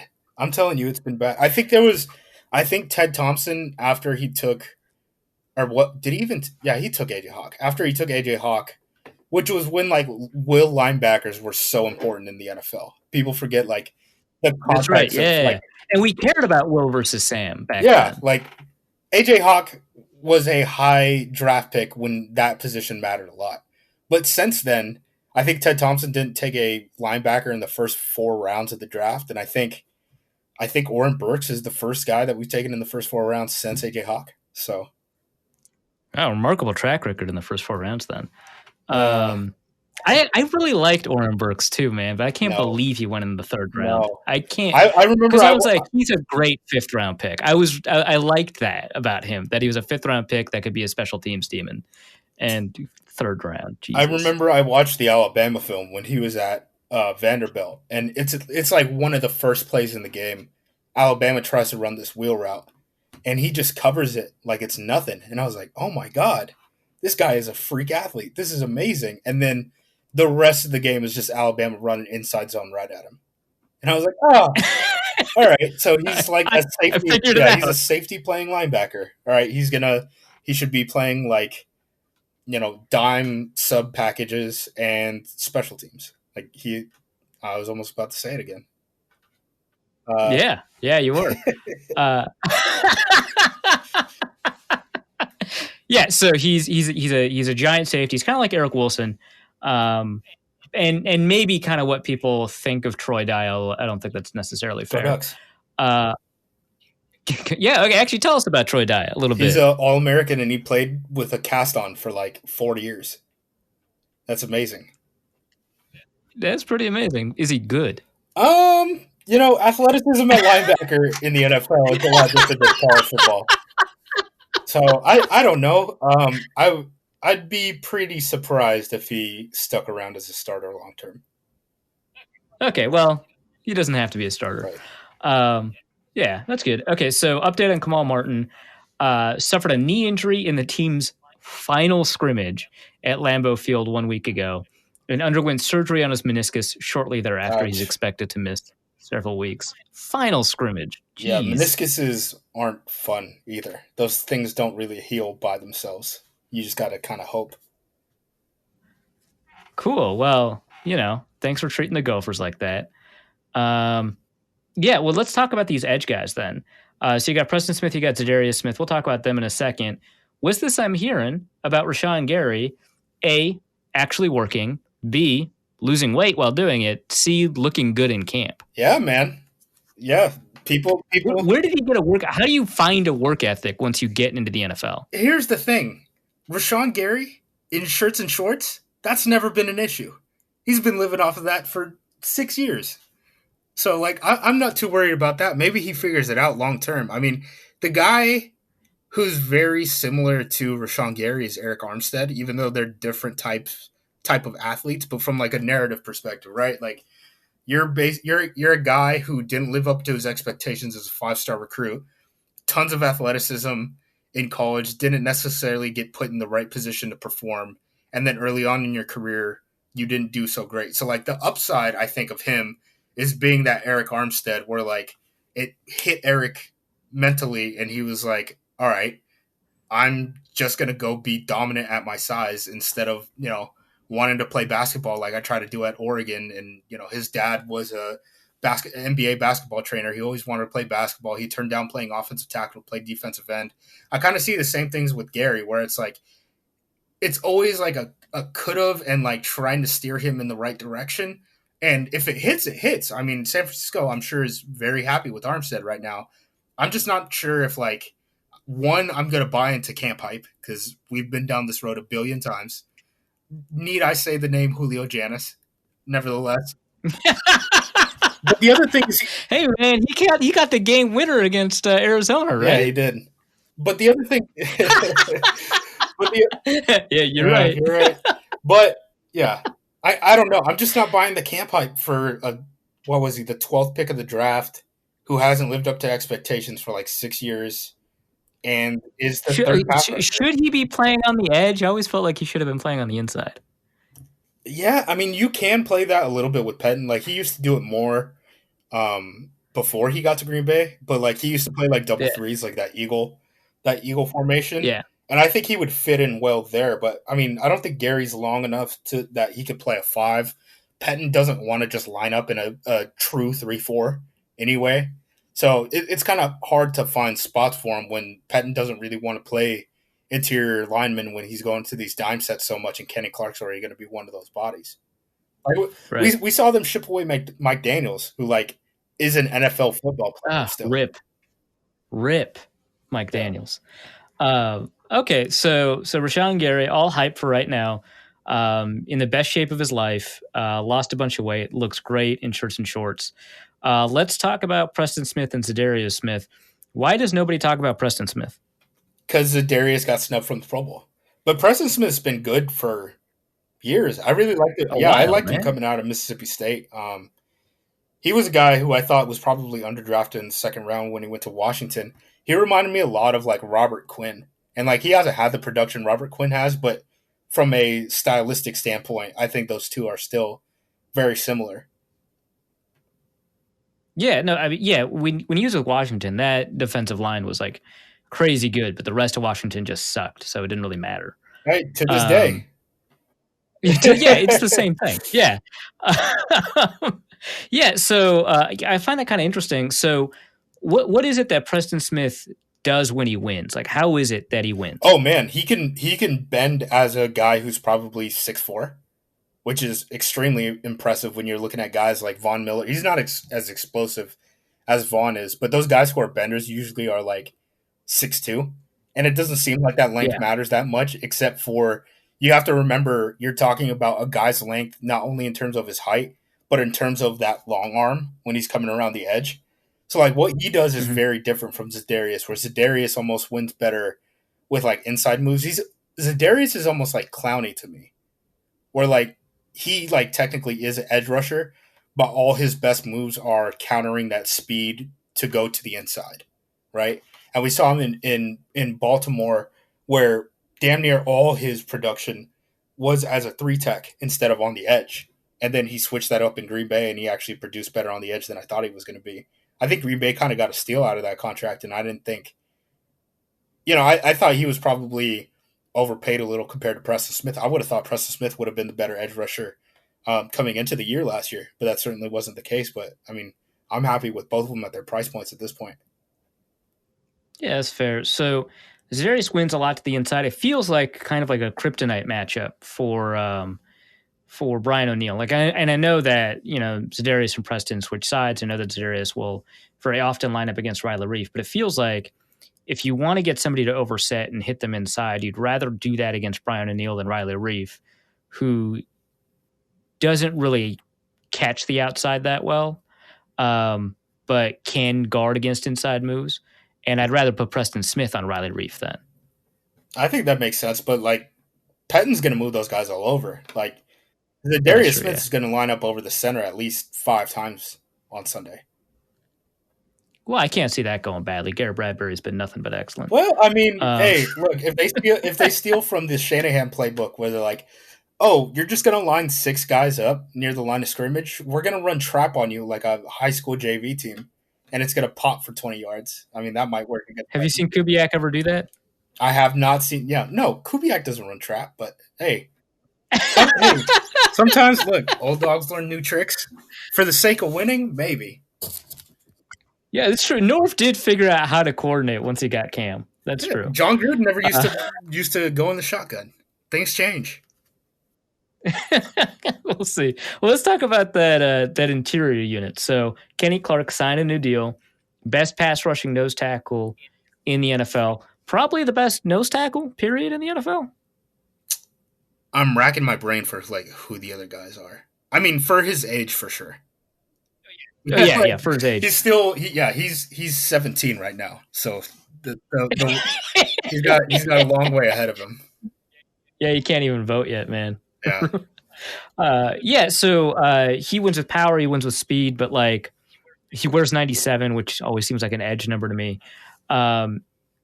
What is it that makes him so effective when they move him around so much? Is it just that he's got the kind of athleticism to twist and stunt, or is he a complete skill set guy? Does he win in a particular way? What is it about Kenny Clark that makes him so dangerous? Yeah, I mean, you nailed it. It's his athleticism for being a guy who's like 335 pounds. Like that really is as simple as it is. Like there's just not many guys who are built like that. I'm trying to think like peak Mo Wilk, right? Guys like that, like God just doesn't make very many people that athletic at that size, especially a guy this young, right? So what he has is very rare. I mean, we kind of saw it in Green Bay too when Raji was at his peak. Like that's the kind of guy Raji was, where it's like his body screams nose tackle and his film says he could play 3-tech. And it's like when good Hainsworth. How about that? Yeah, exactly. Like guys like that, I mean, they don't come around that you can't find a guy like that in every draft class. So when they do come around, I mean, they sure give a tons of trouble. So same draft class that got Dean Lowry. I feel like he's overperformed his expectations. Is that accurate? Yeah, for sure. I mean, he might be the second best interior defensive lineman in Green Bay. Before Kenny really started coming on, I mean, he might have been the second best behind Mike Daniels for a while. So yeah, I mean, I really like what Dean Lowry does. He's more of like that 5 technique that is athletic. Like I don't want to do like the long white guy comparison thing, but like he's very similar to like a Henry Anderson, and they basically got the same contract. So it wasn't a surprise to me at all when because Dean signed it second, and when Henry Anderson signed his contract, I was like, well, that's the template, and then they basically signed the same deal. So I was like, oh, well, yep, that makes a lot of sense. Okay, yeah, and next to him right now, or I suppose not next to him, but also playing at the 5, maybe the 4, depending on how they want to line up, is Northwestern teammate, right? Tyler Lancaster? Yeah, he gets some reps at like nose tackle when Kenny Clark's off the field too, and then Montrevious Adams and Kinsley Kike come off the bench. But those guys really don't see the rotation as much as you would think. Lancaster definitely sees more than the other two, but for the most part, I mean, there's going to be some plays on Sunday where Kenny Clark is the only interior defensive lineman on the field. So, define like what are the matchups where the Packers, it just feels like they've got the answers that are going to win those matchups? What are the matchups that worry you? How is it that the Vikings win? How is it that the Vikings lose? Man, if you guys can shorten this game where like Rodgers only gets like 8 drives and 4 of them end in frustrated throwaway third downs because of your run game, because we don't have linebackers, that's the easy path to victory. I mean, that's basically how they would lose last season, right? Yeah, right. Yeah, sure. I don't know, man. They only had 4 losses. You must have caught them. 2 of them were against San Francisco. No, they were in a bunch of close games, so they actually had many more losses. I don't know if you remember that. In theory, they did. Okay, so Vikings win with efficient running, which, you know, it's got to hurt every analytics-minded person listening to this podcast. And what, like third down conversion? What is it? I mean, these are both great third down guys, coordinating these defenses. Right. What is it that Pettin does on third down? It's going to be a lot of mug fronts. So like walking the linebackers up to the center, like I said, and a ton of man coverage. Like that's the thing that worries me about third down with Pettin is like, hey man, if the ball is out in time, it might be like a 40-yard gain, right? Where it's the same thing with like the Shanahan stuff that he saw, where it was like, yeah, they just don't have a body to handle a pulling guard, so we're just going to run trap because everyone is just at the line of scrimmage. Stuff like that. Hey, maybe Kubiak will get close and run pin and pulls. I mean, that way he can kind of run without – he still gets to run zone that way. Does Minnesota walk up the running back on third down when they get mug fronts? I know a lot of teams do that now with the no, absolutely not. They don't. I know it's like the only thing the Rams do now. It's the funniest thing. McVay, that offense was so broken last year. Well, like McVay's answer, like he was like, all right, we're in a ton more third downs than we used to be. I guess we have to go to the gun.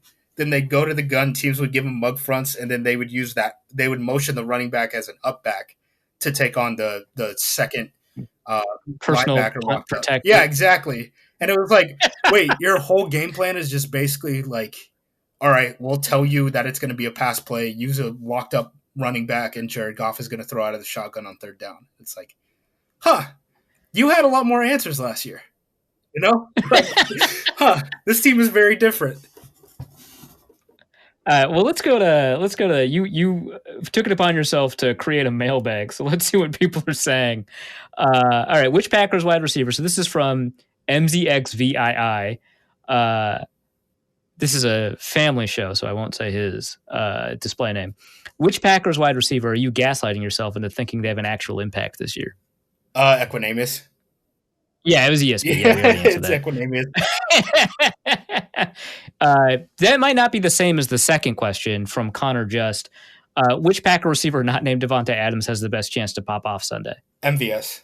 Yeah, it's MVS because he runs deep routes. I mean, if he's going to get open, he's going to get Are they going to open trust big. him? Hey, man, your guess is as good as mine. They didn't have preseason games, so I don't even know who's going to play on like opening special teams or anything. Is preseason important? Because all these NFL reporters were like, the preseason doesn't matter, and all the general managers were like, "What are you talking about?" Preseason's extremely important, man. I mean, so I had firsthand experience seeing this stuff happen with the XFL, and just like what we had to deal with the first couple weeks of the year, where teams were getting ready. You had a preseason though.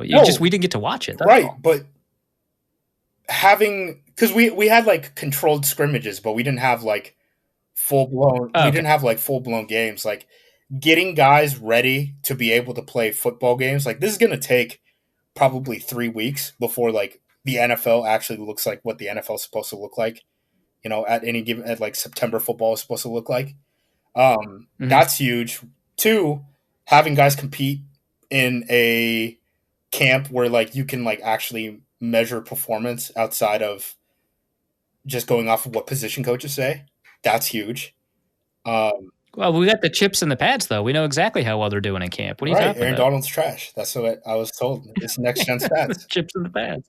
Yeah. Yeah. No. So I think it's a big deal. I got so mad when people started saying that we didn't need the preseason. First, I like to gamble. I like to gamble, one. And then the other. Okay, the gambling on the preseason is just high level degeneracy. No, that's We're not DFS. encouraging that. The DFSers who do preseason are insane.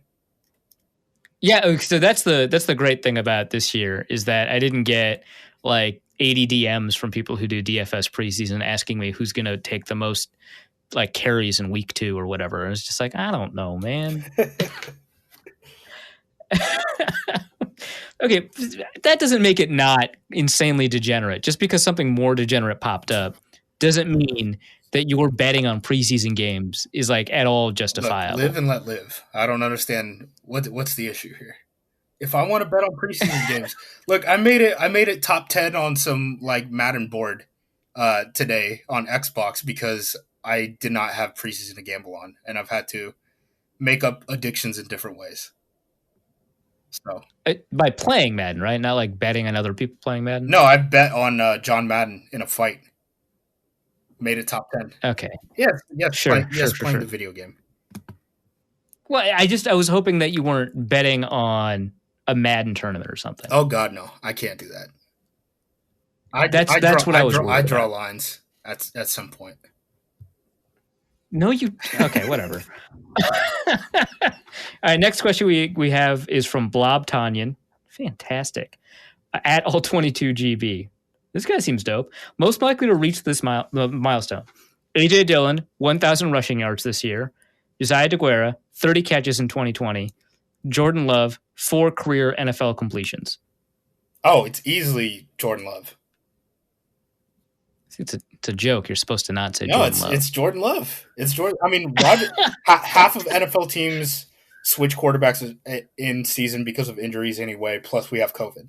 Like, there's a 50% chance Jordan Love starts this year. Starts? Yeah, I mean that like presupposes that he's QB2. I guess that's true. Yeah, I mean, hey man, didn't you see that like clip? The 2-second clip that was going around of his footwork and how bad it was? I did. Devontae Adams was better. Did you see the clip of Devontae Adams throwing the ball? That's right. Yeah, that's right. Yeah, he could throw. Yeah, man. Hey, man, he has perfect passing mechanics. Run the triple. I'm in. They're better than. This is the thing. His passing mechanics are better than Mohamed Sanu's, who's the best passer in NFL history. Is Mohamed Sanu better than LaDainian Tomlinson? From a rate perspective, yeah. Oh, okay. He's thrown 8 passes, 4 touchdowns, 7 completions, 25 yards per completion, something like that. All right. That's pretty good. Yeah, it's not bad. Crazy that the Patriots cut him. I don't understand what could go on there. I don't know, man. They must really like N'Keal Harry or whatever it is, whoever the Kenbrell Tompkins of their offense is this year. All right. Do the Lions have the best offense in the NFC North, and will it not matter in the end? This comes from @LionPride8123. Do they have the best offense in the NFC North? Their offensive line isn't that great, and I feel like their running back situation is but they've murky got as hell. They have Kenny Golladay. Yeah, but the wide receiver group is like way better than any other wide receiver group in the division. It's not even close. I guess, but like, and they've got the best quarterback. They're clear cut because they have Kenny Golladay. Like, that doesn't really make sense to me. Well, so Golladay is not better than Adams, and maybe not better than Thielen, and not better than Robinson, right? But Marvin Jones is better than everybody's wide receiver 2, and Danny Amendola is better than everybody's receiver number 3. Danny Amendola is kind of washed. So like, I'm not here to. Nah, he's fine. Yeah, he's fine. I'm not ready to say like at the end of the year he's for sure going to be the best wide receiver 3 in the NFC North. Who are the wide receivers? It's like Anthony Miller. It's I guess Justin he's Jefferson. Young. He's good. Yeah, he's fine. He's young. Danny Amendola is better, right? It says Anthony Miller. It's Justin Jefferson, I guess. It's Equinemius St. Brown. I would take Danny Amendola at least for the first 4 weeks for sure. All right, that's fun. And then they've got the best Big Ten receiver, Quintus Cephas. Yeah, he's got stuff going on. Yeah, I wonder why he wasn't drafted. He went in the 5th round. Oh, dude. Did he? Goodness gracious. Yeah, cleared of all charges. Come on, man. All right, that's fine. Like affirmatively cleared, not like they dropped the case. Like affirmatively cleared of all charges. All right. At the end of the day, I mean, Matt Patricia's just going to run man defense and not mix it up at all. And yeah, it doesn't matter because Matt Patricia. Detroit's front 7 is still not great. Their defensive backs, I mean, I like what they did with their defensive backs, honestly. I was just talking about how buying Desmond that low, I think that was a really good move at cornerback. And then, you already have Justin Coleman. He's setting the table really well for whoever's going to replace him. Yeah, exactly. So, I think their defensive backs or at least cornerbacks are going to be a lot better to play the style of play that they want. And maybe the front 7 doesn't matter if they all end up clicking. Like we look at like New York Jets, Rex Ryan, when they were just basically playing man defense and just sending a ton of bodies. It's not like that front 7 had a bunch of dudes, right? They just like literally numbers, like literally the volume of numbers that you were sending to the quarterback was high. Maybe Detroit's going to try to do that to make up for the fact that like their only great front 7 guy is Trey Flowers, and even then he's like not even a consistent. Whoa! What about Jamie Collins? Okay, yeah, we just add count all the former Pats. They're one person. They have Danny Shelton there too, right? Yeah, every former Patriot possible, which is always a good idea. Well, I mean, the secondary also has 2 former Patriots, Justin Coleman, Deron Harmon. They do. Yeah, it's the Patriots JV squad. Well, at least they're moving on from Gerard Davis. You got to give him that. Is he not starting anymore? All right. I don't know. It feels like they aren't, right? Because I got Jamie Collins, I got Jelani Tavai. I guess the third linebacker can be Gerard Davis. All right, that's good. I feel like so his name is actually pronounced Jared Davis, right? That doesn't seem right. I'm not sure. I got to talk to him about it. I'll let you know. All right. Does McCarthy randomly put Zeke in the doghouse for 3 to 4 games at a time, just like he did to Aaron Jones? That's from Blob Tanyan. He very well might. You can't trust that man. I've said that often. I've said that frequently. Everyone else in the locker room has said that anonymously to their websites. Like, I don't like. This was literally McCarthy who said, like, yeah, I spent 8 whole hours with Pro Football Focus. I love analytics, and I've seen every single. Watched every single game on all. Yeah, exactly. Yeah. And it was like 8 hours with Pro Football Focus. Like, that's what people do for a fantasy draft. That's like, we're talking about 8 hours here, and you're all the way sold. Like, what are you talking about? And then he goes into the presser. If you watch the McCarthy presser, he's literally like, yeah, I haven't seen every Jack snap. I was lying about that. And you see just Stephen Jones just like nervously chuckle. And he's like, oh, God. Yeah, he's like, you got to lie in interviews, right? Yeah. Stephen Jones is right there. Yeah, he was like, hey, man, I got turned down from the Cleveland job last year, and I didn't want the Jets job because they wanted to decide who my defensive coordinator was. You got to do what you got to do. All right. Blob Tanyan also asks, is Brady's arm going to hold up over the course of the season, assuming 16 games? Fair. In Arians' throat deep offense. Yeah, they're not going to run Arians' offense, right? I don't think so. I don't think they're going to run Arians' offense. I think they're going to do what Brady does and just kind of throw him the keys and say, go do it. I mean, even like what Palmer was doing compared to what Brady or what Peyton was doing under Arians was different, right? Like Palmer was a lot more deep shots than what Brady was doing. So I think Arians is totally fine with just kind of letting quarterbacks roll. Plus, like if it does get to that situation, I mean, is Byron Leftwich really going to be the guy who like presses Brady and is like, no, you have to play this way? Like that's just not what's going to happen. Like that's at a certain point, like quarterbacks do run the show, and who's going to tell Tom Brady anything? Your experience with Favre and Rodgers might have colored your understanding of this, but I think you're right this time. Okay, yeah, that's the end of the questions that people sent us. I don't know. You got anything else you want to add? No, bring back Kumaro. He was a good bit. Yeah, he went somewhere though? You can't bring him back. Yeah, I can't remember where he ended up. Bills. The deepest wide receiver core in the league. Yeah, he's not going to see the field. What the hell is he going to do with Josh Allen? What are anything going to do with Josh Allen? Actually, let's talk about the Stephon Diggs thing a little bit. Aside from your absolute glee that Diggs is out of the division, what's your take? I think Stephon Diggs, good deep ball tracker. Yeah, right? No, heading over he the is Bill. For sure, and I think that part makes sense with Josh Allen. But they already had Brown there, and I kind of wonder, to a certain extent, like what routes does Diggs run that Brown doesn't run that Josh Allen could also hit, right? We're like, yeah, that last part's pretty key. Actually, exactly. We're like, Diggs is amazing on releases, right? Great route runner, but if Josh Allen isn't going to hit him in time, does that matter? Is he just going to be a deep ball guy? You already had that. I was talking about that with Chuck actually earlier this week, and I think the rationale from the Bills is just kind of like, let's figure out if Josh Allen can be the guy and just spoil him with as many resources around him as possible. That way, if he's not the guy, we'll know. We don't want to get to a spot where it's like we're deciding on his fifth-year option or deciding to sign him to a deal after a fifth-year option, and we still don't know how good he is because we didn't surround him with like a true number one wide receiver. That's like a pretty remarkable, because it's those, I guess, 6 receivers, because they brought Andre Roberts back, another deep ball guy. But I guess it's 6 receivers, a pretty good offensive line, Deion Dawkins, Quentin Spain, Mitch Morse. They got to do something about Brian Winters, but Brian Winters and Cody Ford. So pretty good offensive line, decent tight ends. They got Dawson Knox, the guy, I think he got like 4 passes, right, in college. But he was like competing with like DK Metcalf. That's that guy, right? Yeah, he was the like RPO linebacker who never saw the ball because that offense had like 4 plays and they were all RPOs. So yeah, and then Devin Singletary, Zach Moss, TJ Yeldon, pretty good. There's not an excuse for Josh Allen, right? I don't think so, but I mean, I'm sure Bills fans will find one.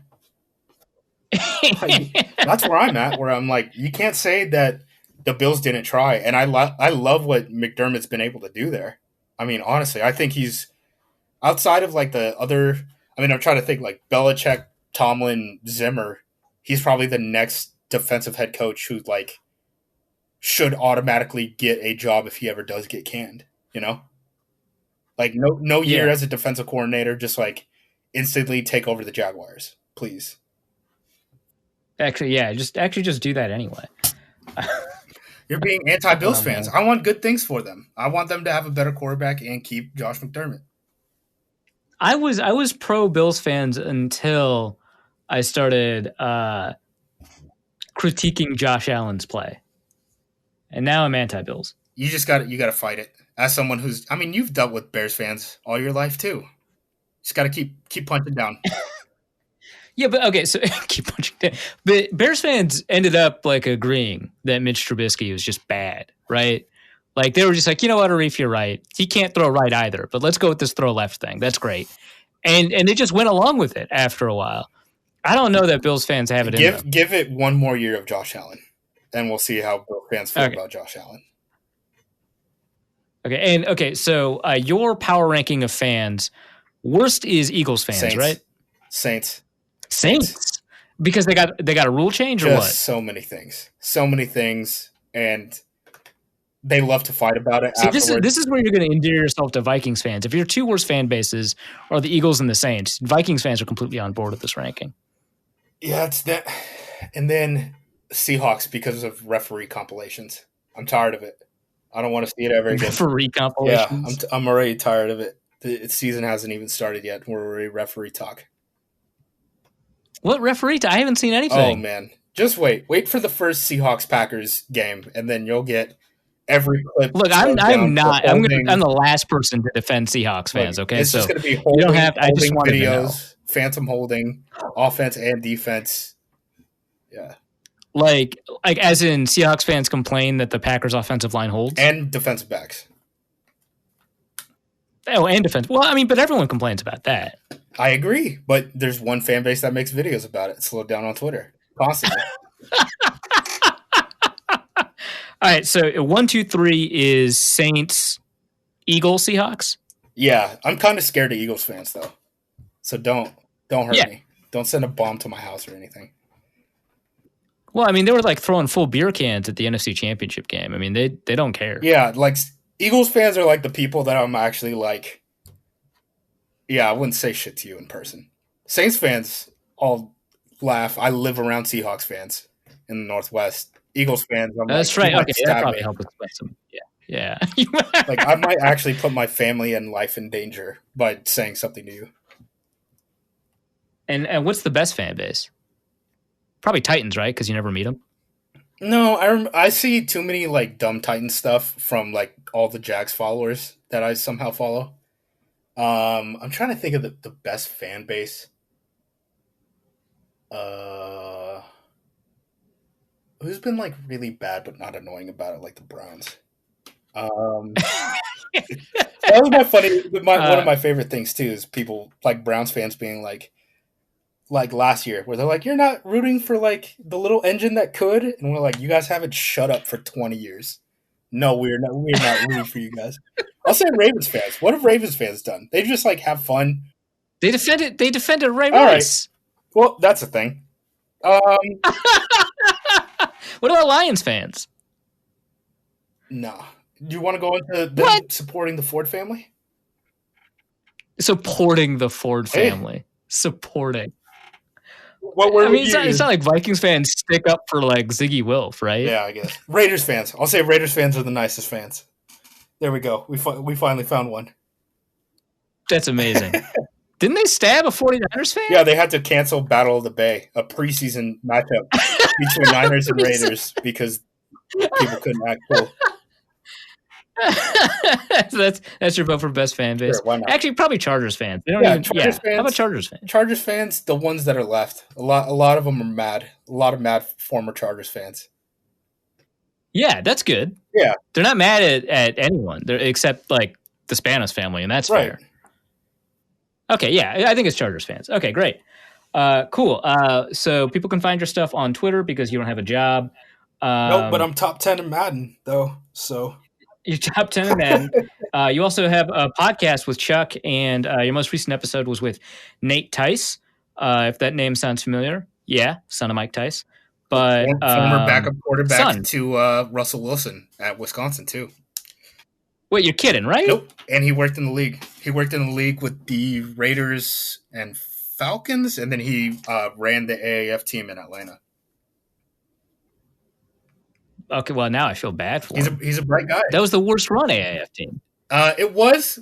You know what? I'm not going to put him on blast too much, but I don't think it's his fault. I don't think it's his fault. His stories, not his fault. Not his fault.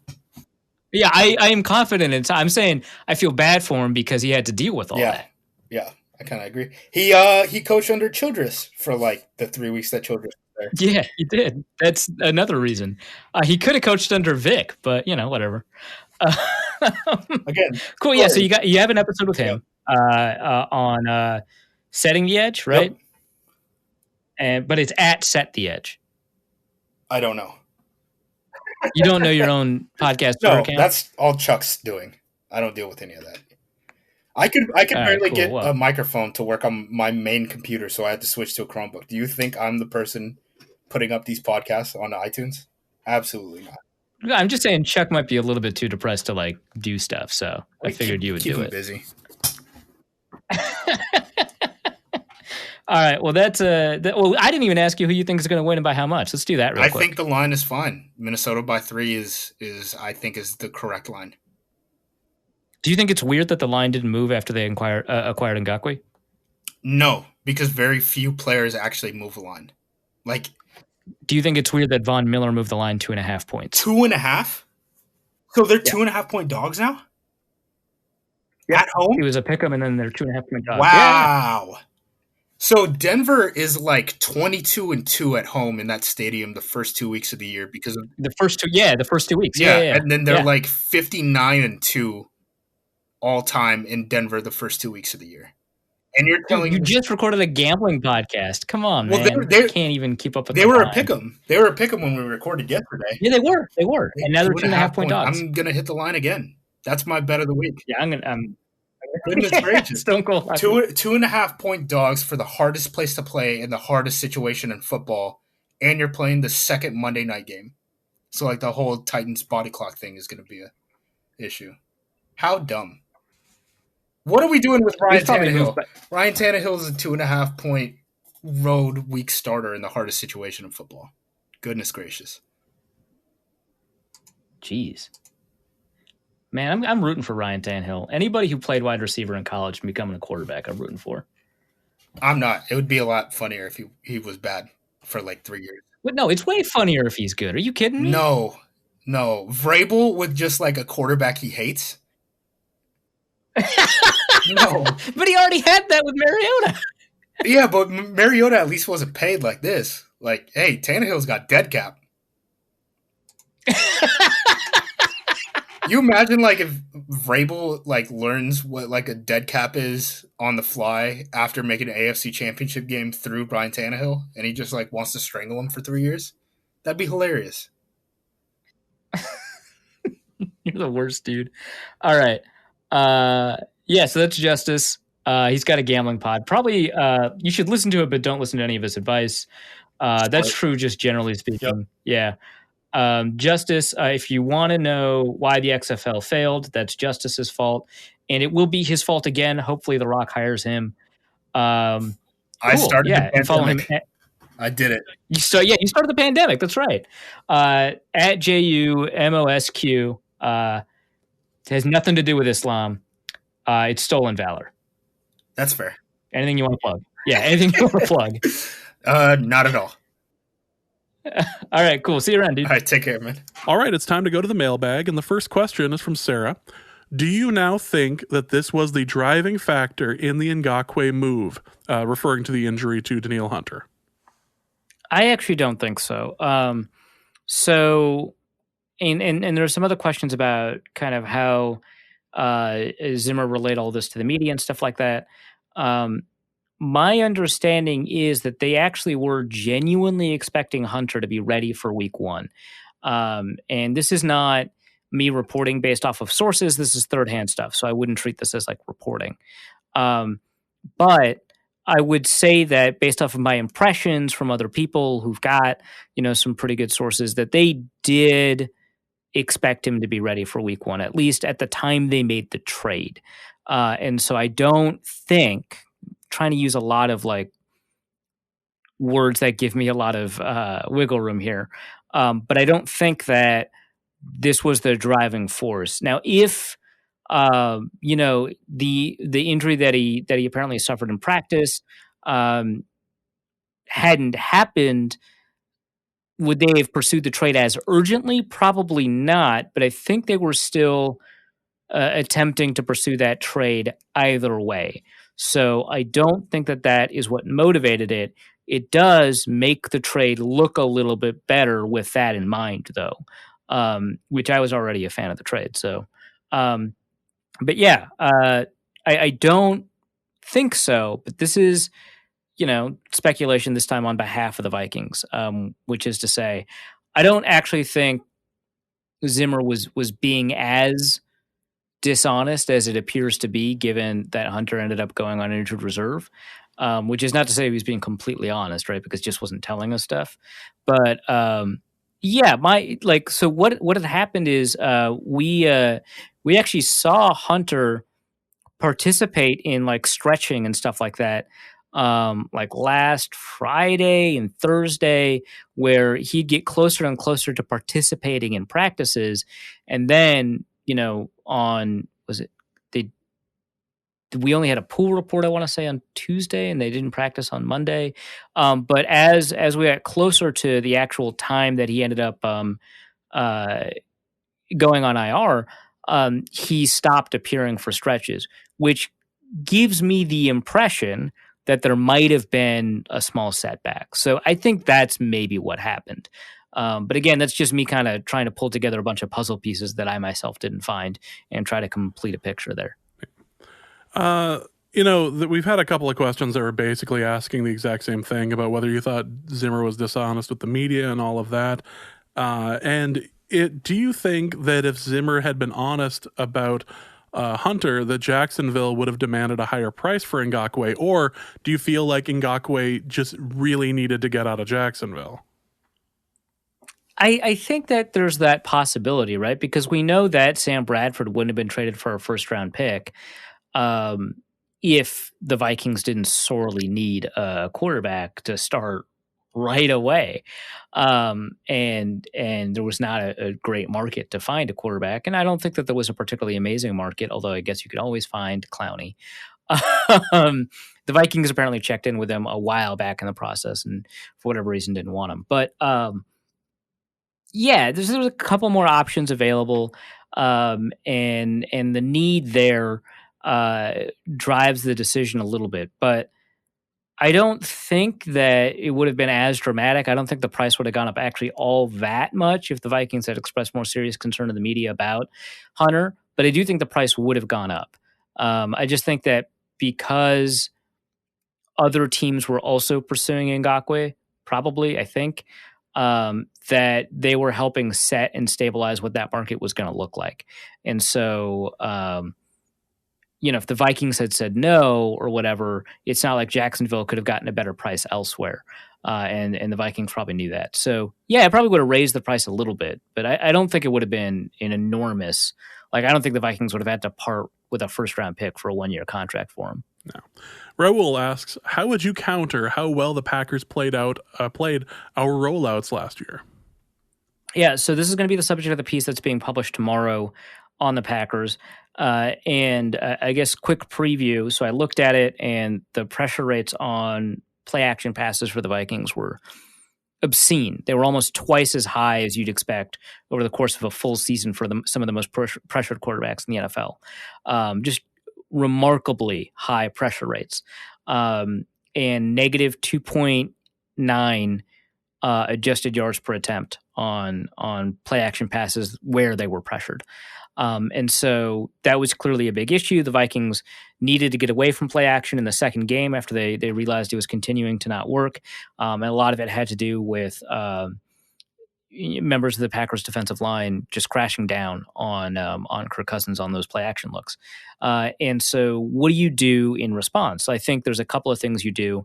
The first is I think you get those guys turned around, throw in their direction on screens, which did happen once to not great effect. There was a kind of a tight end sweep where it wasn't like a sweep, but jet motion from Irv Smith across the formation, made it look like he was kind of arc blocking on the backside of a zone run. And then he just kind of released into the flat. And then it might have been Tyler Lancaster, another defensive lineman, ends up attacking Cousins on that play action. He pops it over that defender to Irv Smith, who then immediately gets tackled by Kevin King or another cornerback 1 yard behind the line of scrimmage. So that didn't work out. But I think that idea is actually not a bad idea, where you attack where those defensive linemen are coming from in the same way that you'd attack a blitz, right, with a screen pass and tire them out and so on. So I think that's one way, and I think that's good. I think the second thing to do is to engage in sweep actions and jet, like the kind of stuff that I talked about at the beginning of last year when I was talking about all the fly motion sweeps the Vikings were practicing. That is so, like, why does play action work? Well, it's because it's a misdirection that gets players moving in the wrong direction, creates additional space for your receivers to exploit. Well, it's not as effective, but jet motion does the same thing. It gets players moving in one direction in order to, account for a receiver that's running at full speed or a potential runner that's running to the outside. And then because you've pulled it back after that jet motion, and obviously you're going to have to commit to it sometimes in order to sell it.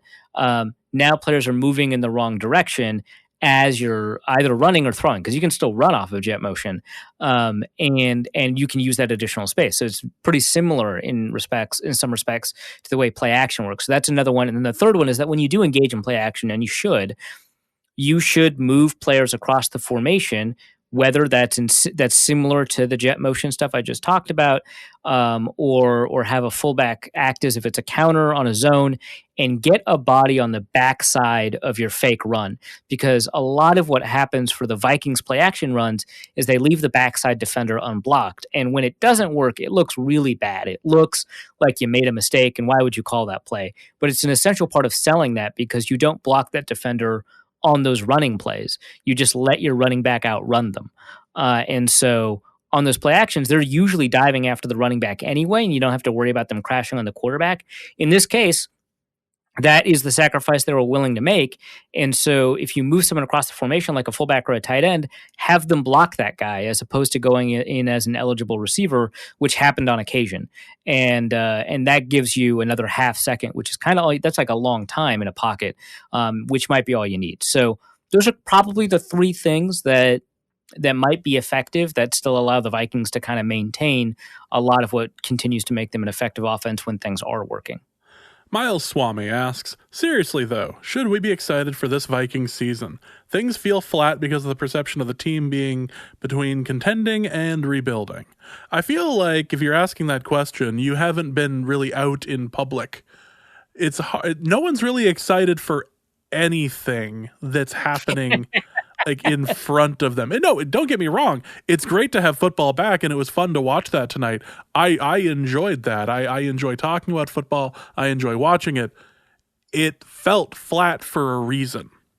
So, Arif, should we be excited for this Vikings season for reasons other than football is back? For the Viking, so first, watching football again got me excited about football again, which was nice. For the Vikings, the tightrope that they're trying to walk here is like pretty difficult to parse out. Between, like you said, rebuilding and building a contender right now. For what it's worth, the Vikings seem to genuinely believe that the moves that they made make them immediately better, probably except for the Stephon Diggs move. That the moves that they made along the defensive line make them better. Obviously, they didn't expect the Michael Pierce opt-out. The moves they made at the cornerback group made them immediately better because there's a lot of opportunity to improve there. They probably made the best decision they could make at receiver. And so... Are they building for the long term? Yeah, absolutely. Are they doing enough to continue contending in the short term? That's the second part of this question, and whether or not they can evaluate that tightrope is going to be critical to the way that the Vikings end up performing. I would say that the reason that one would need to be, or one should be excited, is now you got Cousins in the same system for a little bit, one that he's familiar with and comfortable with. Now Adam Thielen's healthy, and that's great. Those are all reasons, I think, to be kind of excited. Cousins was willing to push the ball deeper downfield than I think he has for the rest of his career, and you want that to continue, and I think he can with Thielen being the deep guy instead of Diggs. I think that's possible, and I think you'll be fine if Thielen's your deep guy. Those are all reasons to be pretty excited. The defense, I am more confident in what I saw in that cornerback group after camp than I was worried about going in. So there's something there, and you still got Anthony Harrison, Harrison Smith. But the reason I think the Vikings will put together a season that's going to be filled with a little bit more hope than despair, I guess, is because I think the rest of the division is going to be kind of lackluster. And that's not like a reason to be motivated about the Vikings, but it's going to feel like they're always playing for something as the season progresses, which is nice. Which is kind of funny. Which is kind of funny because the Packers are like, yeah, underrate us all you want. Meanwhile, like on power rankings, they're listed as like number 5. Chicago doesn't seem to know what it is yet, and I'll be really interested to see what their record is after week 5. And Detroit is getting all sorts of buzz right now, as it gets every couple of years. Yeah, and what's interesting about the Detroit buzz is I think, and I'm one of them, is that people will say it, but then they won't commit to it. Because if you take a look at who's going to win the NFC North predictions, Packers, Vikings, Packers, Vikings, Packers, Vikings, or in the Athletics one, Vikings, Packers, which I missed the notification to vote for that, so my vote didn't count in our season preview for who's going to win each division. Whoops, my bad employee. But yeah, out of like 40 odd votes, the Lions got 3, which is even more than I would have expected, honestly. But like, people aren't committing to the buzz about the Lions. They're just like, don't be surprised if the Lions break out, but I'm not like putting anything on the line for that. So yeah, there's that. But yeah, I think the division's going to beat up on each other, and I think this division has just a remarkably difficult schedule. Everybody in the division has to play the NFC South, for example. It's going to be tough. So I think that if the Vikings go 9-7, they could still win the division, and because that's the case, they're always going to feel like they're in it. All right, let's go to the next question, which is going to be from Joe Justice, who says, Travis Scott has his own meal at McDonald's. What would the Kirk Cousins meal be? Tell him Cactus Jack sent you. The Kirk Cousins meal. So I didn't want to think about this because I wanted to get something off right away without thinking. And I'm thinking he actually does pay a lot of attention to his diet. He wants to emulate some elements of the Tom Brady diet, but not do it completely. I think that means can't be a burger, but I think it can be burger adjacent, which is to say, I think he just gets the veggie patty at McDonald's, no cheese, and something weird, like instead of like mayo or whatever, or the special sauce that you get on the Big Mac, you definitely would have ketchup. But then you'd also have like one of the salad dressings that they have, like instead of like just something just bizarre and weird. And you'd be like, you can't put a vinaigrette on a burger, man. What are you doing? That kind of thing. So I think that's what you end up with, a burger, no cheese, with ketchup, maybe a vinaigrette, shredded lettuce, of course, tomato, of course. And it's just going to be kind of dry. It doesn't have a fat element to it like it should. See, I was thinking that it would be a Filet-O-Fish sandwich, but with the like... Oh, that's good. But it'd be the Filet-O-Fish sandwich without the sauce on it because that's too spicy. So you ask for that to be removed. That way, all you have is just the fish and the cheese and the kind of odd-tasting burger bun, but not really a burger bun. Like that's what you end up getting out of that. I think that's Kirk. Good. I think it's going to be that, and then because there was a drink on the other meal, so I think it's going to be like that and like diet free or diet Coke caffeine free is the drink that comes with it. Yeah. So one addendum to your idea, which I like a lot more than mine. So the fish comes out of the fryer, they wait for it to cool down, and then you microwave the fish. And then you put it back on the sandwich, and that's the Kirk Cousins sandwich. Like, I just want it a little more damp. Can I get it? Can I get it just a little bit more limp and damp? That's all I'm really looking for, because it's prime time now, and no one's really expecting me to show up. So let's go to sandwich. Yeah, Tampa Bay Vipers for Life asks, did they put Hunter on IR just to free up a roster spot for 3 weeks, or is there concern he may actually miss the rest of the season? Like as opposed to just having him just not be available for the next 3 weeks. No, I think that it gives them so I don't think that they expect him to be gone for most of the season. I think it would have leaked by now if they did, honestly. So I think they put him on IR because it's just convenient if he's just not going to be available to you to have that extra roster spot. Maybe evaluate a safety or something like that.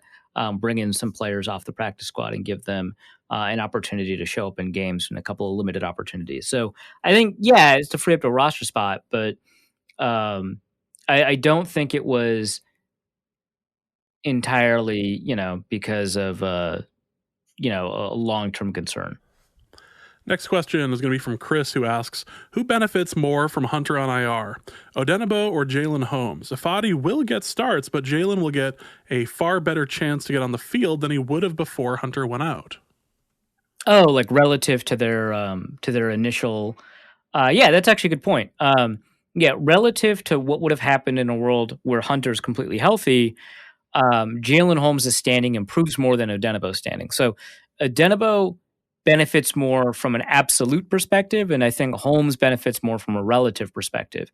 I don't think Holmes is going to get, more than 600 snaps over the course of a full year in a world where Hunter's completely injured, or, say whatever 6 divided by 16 is, like a third. It's close to a third. I don't think he's going to get a third of the snaps defensively in the next 3 weeks. And Odenigbo is going to get kind of a full slate, and he probably would have gotten a third of snaps over the next 3 weeks in a world where Hunter's healthy. But Holmes increases his snap count enough that he can say he put together a reasonable enough sample to demand like a decent deal in like free agency, which I think is going to hit soon. So I think Holmes benefits more relatively for sure.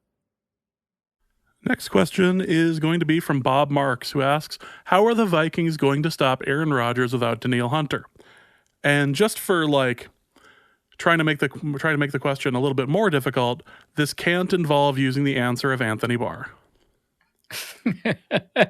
Well, in the context of the full kind of schematic response, it would involve Anthony Barr, but we can't just use the words Anthony Barr. I think that you need to find a way to create fast decisions for Rodgers and punish him for holding onto the ball. And I think that means sending extra rushers when you normally wouldn't have, and sacrificing some of your coverage. Because the benefit here is that the Packers still only have one really threatening receiver. And so you figure out who your best cornerback is, which I think the Vikings think it's Mike Hughes. I think it's Holton Hill, whatever. Plaster him on to Devonta Adams. Probably keep a safety capped on top of him at all times. And then be comfortable in man coverage for the rest of that receiving group, knowing that, Robert Tonyan is their threat at tight end, and so on, and just use those other players like the linebackers and stuff like that to be more threatening as pass rushers. So benefit from the fact that the Packers did not invest in a bunch of receivers this year, and be more comfortable sending additional rushers, even if it's just one more additional rusher. But I think that you have to blitz a little bit more now. Also from Bob, how much time will Jefferson get in his first game, and should we expect Randy Moss 2.0? Obviously we should, but do you feel we should? Right. I think that the Vikings are going to go in 3 wide receiver sets more often than they did last year, and I think he's clearly a wide receiver 3. That second sentence is not that encouraging, but the first sentence helps, right? That he's going to see the field a little bit more. How often do the Vikings go into 11 personnel? Something like 25%, something like that. It was the lowest in the league by 20%. So I think we're going to see, probably 11 personnel used around 40% of the time, like that, which is a huge jump, but would still be last in the league. 40% of the time. And if that's the case, I would say that Jefferson gets a good chunk of those snaps, as well as some of the snaps that occur in wide receiver 2 sets. So, if it's like 65 snaps, I would expect that he'd get about 28 or something like that, maybe 30. So a little bit less than half the game. But that's kind of my expectation on a snap count for him. All right, next question is going to be from Kyle, who asks, What will happen more? Not called obvious flags on the Packers, or phantom flags that allow for Packer third down conversions? Yeah, I think it's pretty clear you're going to see more uncalled penalties than you are going to see phantom penalties called. Just because the style of play that offensive line has creates more opportunities to make something look like it's holding.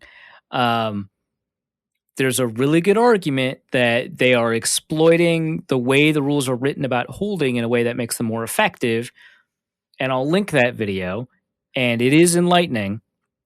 But I think that they still probably continue to tug on jerseys a little bit outside the frame, and they don't get called for it a little bit. And so maybe because they've like kind of normalized what pass blocking looks like from their perspective to the refs. And so when we watch replays and stuff like that, it's going to look a lot like there should be some penalties that are called that are not. And a lot of times we'll be wrong about that, but sometimes we won't be. And I think that because that occurs on almost every down, at least that style of blocking occurs on every down, it's going to appear much more often than the phantom penalties that may or may not occur on third down. So, Christopher Wiley asks, any projections for the biggest rookie contributor? Will it be Gladney? Geez, that's tough. Yes. I'm just thinking about it a little bit more because, especially for the first couple of weeks, but like Jefferson's not a starter. One of either Gladney or Dantzler is a starter. And I would bias myself towards Gladney. Despite all the hype that Dantzler got, and he was legitimately competing for a starting role, which is really great to see. I think that Gladney is going to get a little bit more run. And it's not because the Vikings are relying too much on their priors that they invested a first-round pick and a third-round pick. I think as Dantzler kind of fell off in training camp, he still performed well. Gladney was stepping up kind of late in camp. So, I think that Gladney's your most likely effective rookie contributor, unless we do it by like counting tackles, in which case it might be Dan Chisna. Who knows? Next question. You get the feeling that the listener really cares about us. Corey Rug asks, how are you guys holding up? And what's the future looking like for Norse Code? And what's your favorite purple-colored food/dish? I seem to be doing okay, despite the fact that I am finding myself in dumb situations often involving people outside. But I can't complain other than the fact that I should never have stacked all of those drafts together. There is at least one instance from the 4 Norse Code drafts that happened literally in a row where I thought I was drafting a bench player and it turned out I needed one more wide receiver. I was like, oh boy, oh no. Yeah, and I was doing a bunch of simultaneous drafts too, right? So like sometimes it was because the start time for the other Norse Code drafts would run together, right? And so like the other draft hadn't finished yet. So you were on the clock. You were on the clock twice at the same time. Yeah, just losing your mind. It was great, driving me crazy. But then other times I was in other leagues that were drafting at the same time, like the zone coverage league was drafting at the same time. And that sucked. And there was another league that was drafting at the same time as one of these drafts. And it was just like brutal. But yeah, I was on the clock at the same time a lot of times in the 2 Norse Code leagues. And I was just like losing my mind. So I had to use the queue function really aggressively. Otherwise I was just going to die. Yeah. Otherwise, I'm doing great. Thanks for asking. the whole draft thing was amusing as hell because in one of the leagues we all kind of made a gentleman's agreement that no one was going to pick up Carson Wentz, and then the guy who was auto drafting ended up picking him up. I think it was like Wentz made it into like the 14th or 15th round or something.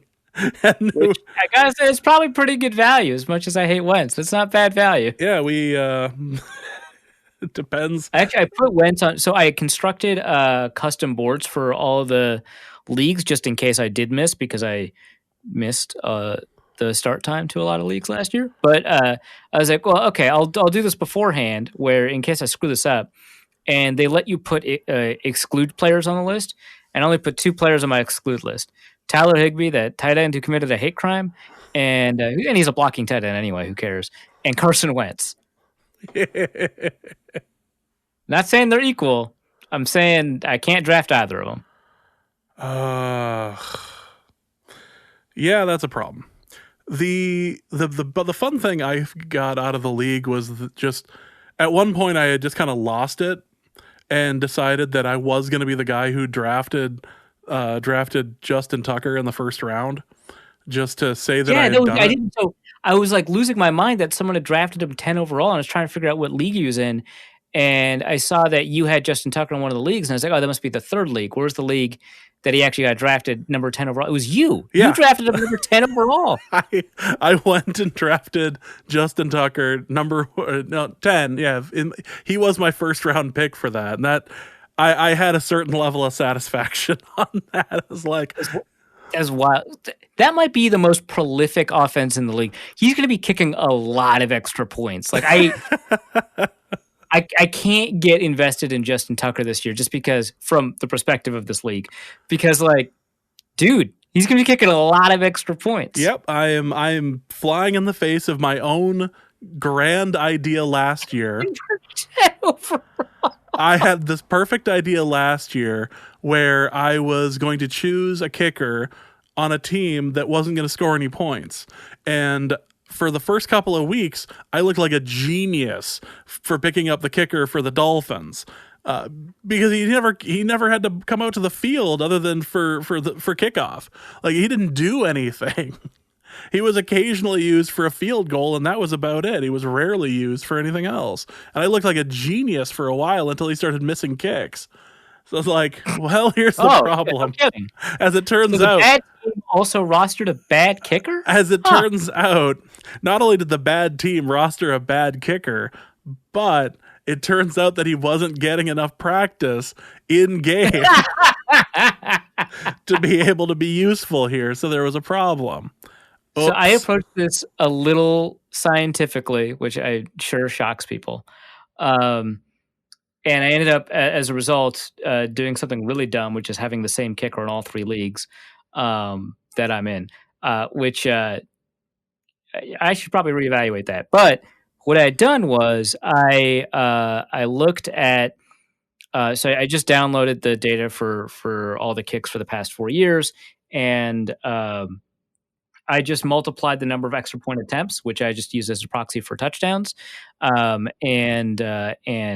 I calculated out their extra point miss rate, and I just said, here's how many extra points they missed. And so it turns out that the guy with the lowest touchdowns per game, the lowest extra point attempts per game, but still having an extra point make rate above 95% was Brandon McManus. He missed the fewest extra points, which is just silly, right? I could have just looked at fewest, but I wanted to look at touchdown opportunities, and then I transcribed that onto power ranking scores for offenses, and people don't expect the Denver offense to score too many points, and especially now that Cortland Sutton's hurt. Hope he gets back soon, but like, take your time, buddy.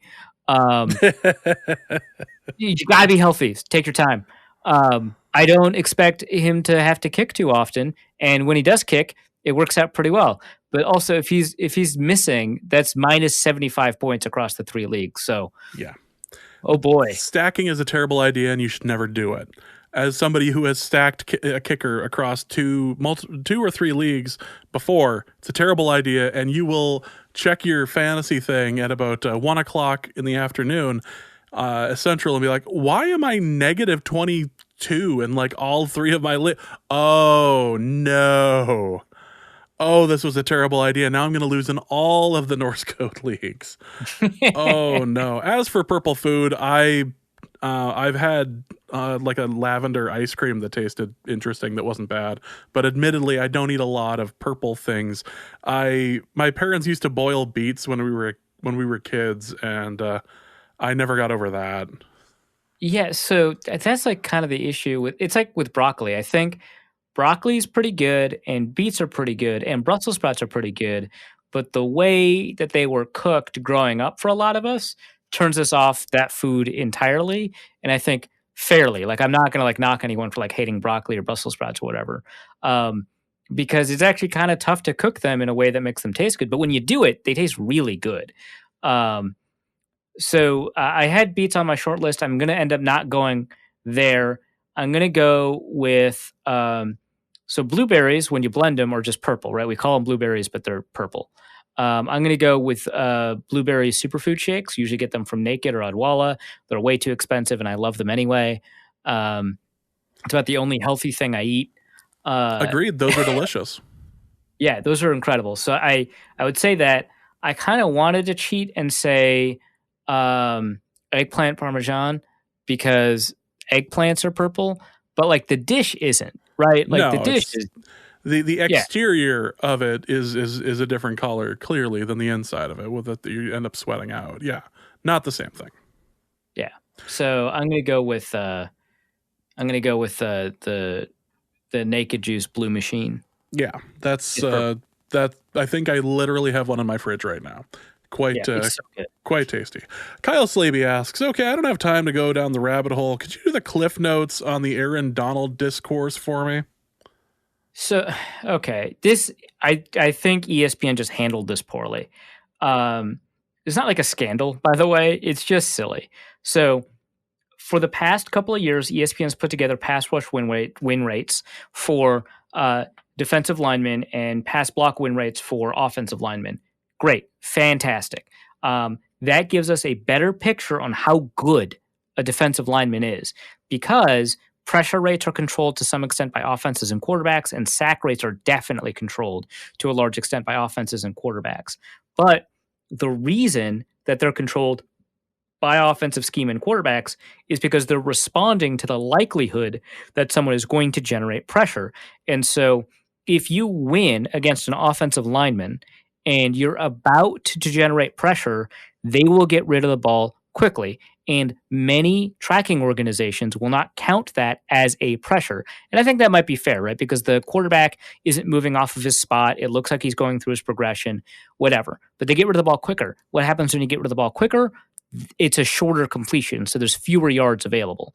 And so it affects the offense without showing up in the stat sheet in the same way.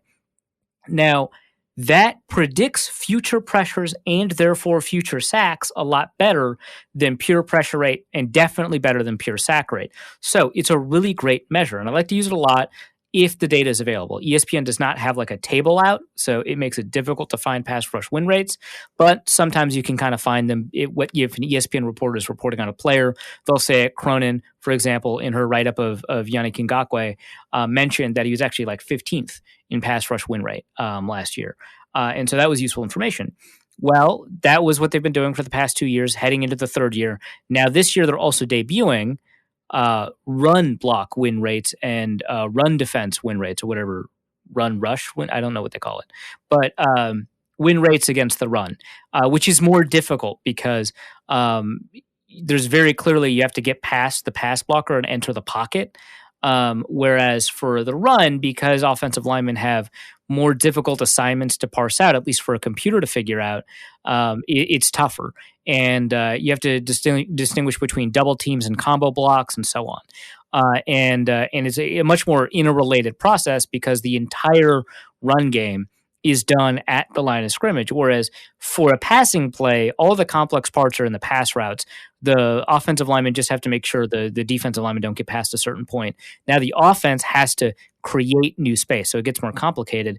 And so after kind of working on it for a long time, they finally debuted defensive linemen win rates against the run. So it was a long explanation, but I actually really like this statistic a lot. Problem: everything looked pretty intuitive in terms of who a lot of people think the best defensive linemen against the run are, except Aaron Donald, who was average. That by itself is fine. New pieces of data that provide effective and meaningful information that challenge your preconceptions are fine. And it gives us, I think, a really good shape of the kind of player Aaron Donald is, because he's inarguably a really great defender against the run. And it isolates what the statistic means. It doesn't mean necessarily how good of a run defender you are. It demonstrates one aspect of run capability that highly correlates to being a good run defender. But the thing is, when Aaron Donald made a tackle, he would have the best tackle depth in the league against the run. And so his wins against the run were so much more valuable. And Nate Tice, tweeted out, it's kind of like having a low batting average, high slugging percentage, batter, right? Where you don't want to evaluate them by batting average because they'll generate a couple more bases for you, or however you say it in baseball. I don't know. But instead of hitting a bunch of singles, they're hitting occasional, doubles, maybe a triple and a home run. And so that's what Aaron Donald is doing. And that would have been really exciting. But the headline was Aaron Donald is average against the run, because he was average in run defense win rate, which is maybe not a great way to do it. And then there's also other statistics that they brought to kind of bring this forward. They said, hey, his tackle rate against the run is actually really low compared to other defensive tackles across the league, which that's actually a pretty good statistic and does a better job kind of explaining, maybe he's not affecting every play. And then, people got mad at them, and I thought they were overreacting. And then they got on the defensive about it, especially Brian Burke at ESPN, who helped design so much great stuff from an analytics perspective, and is kind of one of the founding fathers of football analytics, in a way. He's been really important in the evolution of football analytics. And, he got pretty defensive about this piece, which I thought was inflammatorily written. So I don't know if it was fair. And he started tweeting out film clips of Aaron Donald, quote unquote, losing against the run. And they did not demonstrate that Aaron Donald was a poor run defender, even though he was saying that these were good film clips that indicated that. Because everyone was agreeing that Aaron Donald won his lane and established that you could not run through his gap. And in one of them, it was a draw play. And so the whole point is to get defenders upfield. And there was a linebacker that should have been in that gap that wasn't. And so punishing Aaron Donald for widening that gap doesn't make sense, because his assignment is to rush the passer. And it didn't make a ton of sense. And then the second play he tweeted out, and he only tweeted out 2 plays, was one where he inarguably altered the running path of the running back, and no one else took advantage of it. So it looked like he gave up a big lane, but he made the guy take like a 3-turn detour to get to the lane. Like, that was obviously a good play. And so he's tweeting out these film clips that are just not making his case. And then he also says these film clips both indicate that he probably scored a win in run defense win rate, or whatever it's called. And it's like, well, okay, so if you're right that this is a bad running play, that's bad for your statistic. And if you're wrong that this is a bad running play, that's bad for your credibility when you defend this. It's just a lose-lose. Like, what are you doing here? So yeah, there was a lot of stuff about Aaron Donald, whether or not he's good against the run, and it got kind of memed. But we ended up losing, I think, a really valuable discussion in the process. And it advanced my understanding of Aaron Donald as a player, which is super valuable. It gave us an additional tool to help evaluate players, which is great.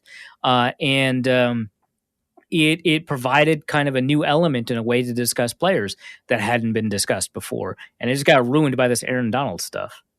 Kyle Slaby also asked, should I focus on starting veteran players in fantasy over rookies that have higher projection? Will rookie running backs produce earlier in the season than their rookie wide receiver counterparts? Yeah, I mean, rookie running backs will generally just produce, well, if they're given the starting job, will just generally produce more than rookie wide receivers.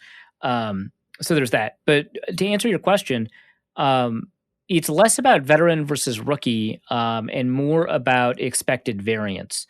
So if you're projected to win your matchup, you should choose safe players that have limited variance, that are, that are likely to score within a band of, say, 10 to 12 points. If you're projected to potentially lose your matchup, I think you should start high variance players that'll either score you 5 points or 20. And sometimes it's a veteran like Will Fuller, who just got like 112 yards. Sometimes that's a rookie like Jalen Reagor. I have no idea how he's going to do, but he's projected to be kind of like a deep threat, and that's kind of the way that deep threats work, is that they don't always get you like 50 yards, but sometimes when they do, they get you another 50 on top of that. So yeah, I think it depends on your matchup a little bit, but there's a lot of research that indicates that if you can effectively know what someone's average is going to be, and I don't know if the projections do that, you should probably play the person with the higher average despite this variance thing because it turns out that you end up winning more games that way, which I know sounds kind of dumb. Like, yeah, play the guy who scores more points, he'll score more points. But there's something to be said about if a guy scores 200 points in one game and 0 points for the rest of the season, that guy only helps you win one game, right? But if they're spread out over 16 games or 15 or 14, depending on the way that you construct your fantasy team, then that guy is helping you win more games than the guy that scored 200 points all at once, even if they have a lower average. So it's not actually that intuitive, but the research indicates that we should probably treat it that way. So in general, start the higher projection guy if you think that the projection is a good indicator. If you're really kind of struggling or if it's really close, I would say, depending on whether or not you're expected to win your matchup, choose your variance. All right, next question is going to be from Vikes Redcaps, who asks, if Mike Zimmer hijacked the front office and traded for another defensive player, who would it be and how? I love this. Part of me just wants to pick like a random player that I just feel like Mike Zimmer likes a lot, like Desmond King. Like, yeah, he plays a kind of football that Mike Zimmer loves, and the Vikings could use a pretty good corner, and it doesn't matter if the Vikings could use a corner because he wants a corner. It doesn't matter, and I think it would kind of deplete somebody who could compete with the Vikings. So Desmond King would be a fun answer. The first thought that came to mind was Derwin James. But I don't think even Zimmer would spend that much for like a third safety, essentially. So we got to think of a corner, and we got to think of one that Zimmer would think is undervalued. So probably not someone who goes for a first round pick. And that's kind of why I picked Desmond King. Another one could be Jason Verrett, who I think is with the 49ers now. His value is pretty low because he gets injured all the time, but he's insanely good. He's tough-nosed. He can play man or zone. The only thing is that he's small, but Zimmer cares less about that now. So that's one that I would think. And I think it has to be a corner. Because even though the Vikings need a defensive tackle, and even though they need an edge rusher maybe, he loves corners. He just loves them. They have 6 on the roster. Yeah, they could use 7. Who knows? Like Jason Verrett, I think fits. Somebody who is a smart player that can play in the matchup zone stuff that the Vikings do. If he wants a bigger guy, who would be so not like a Stephon Gilmore or a Tre'Davious White, who'd be undervalued in some way. Maybe Jamel Dean for the Buccaneers. He seems like a Zimmer guy, crazy athlete, fits all the Vikings metrics, played pretty smart last year for the Buccaneers. Gets his hand on the ball a little bit. But yeah, I think it's a corner. All right, next question is going to be from Adam Bryant, who asks, a random one I've always been curious about, but never found a good answer for. How did the 53-man roster get decided? Just an arbitrary number? College rosters have 85 scholarships and seem to have more players than that just because of walk-ons. Curious how the pros got down to 53. Yeah, so I looked this up a little bit, and there's a little bit of discussion from Bill Belichick that I'll link that kind of talks about 53, but that's usually in the context of 53 versus 46. And I still don't super love the reasoning for why you don't have 53 active on game day. It's to prevent imbalance because of injury, but that's not really where injury advantage comes from. It comes from who's injured, not how many is injured. Because the Vikings, 4 backups could be injured, but they'd still be in a better spot than if the starting quarterback for the other team is injured. Anyway, rosters were, I don't want to say originally 40, but rosters at some point were at 40, which is a nice round number. That was closer to the 60s. Before that, they were closer to 30, and that was because you had the same 11 play on offense and defense. And everybody could just kind of knew it. And so you had maybe 14 that would ever see the field. And sometimes you just have a roster of 11 going all the way back. But when the NFL kind of standardized a little bit, it became 40. And that was just kind of a nice round number that teams could all afford to pay everybody. And it was a nice number to just kind of work around and cognize. And then as you specialized more, as you couldn't play safeties at corner and corner at safety, and as you couldn't play your quarterback at punter, right? You needed to add additional spots, and then you professionalize, you get more income in, players get bigger and faster, and so they get maybe injured a little bit more often, but more importantly, players demand injury protections, which prevent them from seeing the field sometimes when they do get hurt, which means that the players, you just need more of them, but especially as you specialize, right? You can't, if somebody goes down, it might be better to play a backup tackle, than move your guard out and bring up, your one backup offensive lineman to play guard or whatever, right? And so tackle became distinct from guard, became distinct from center. Middle linebacker became a little bit distinct from outside linebacker. Safety became distinct from cornerback. And so as that specialization grew, you needed more backups at specific positions. And it looks like they expand to have 50 plus 3 specialists.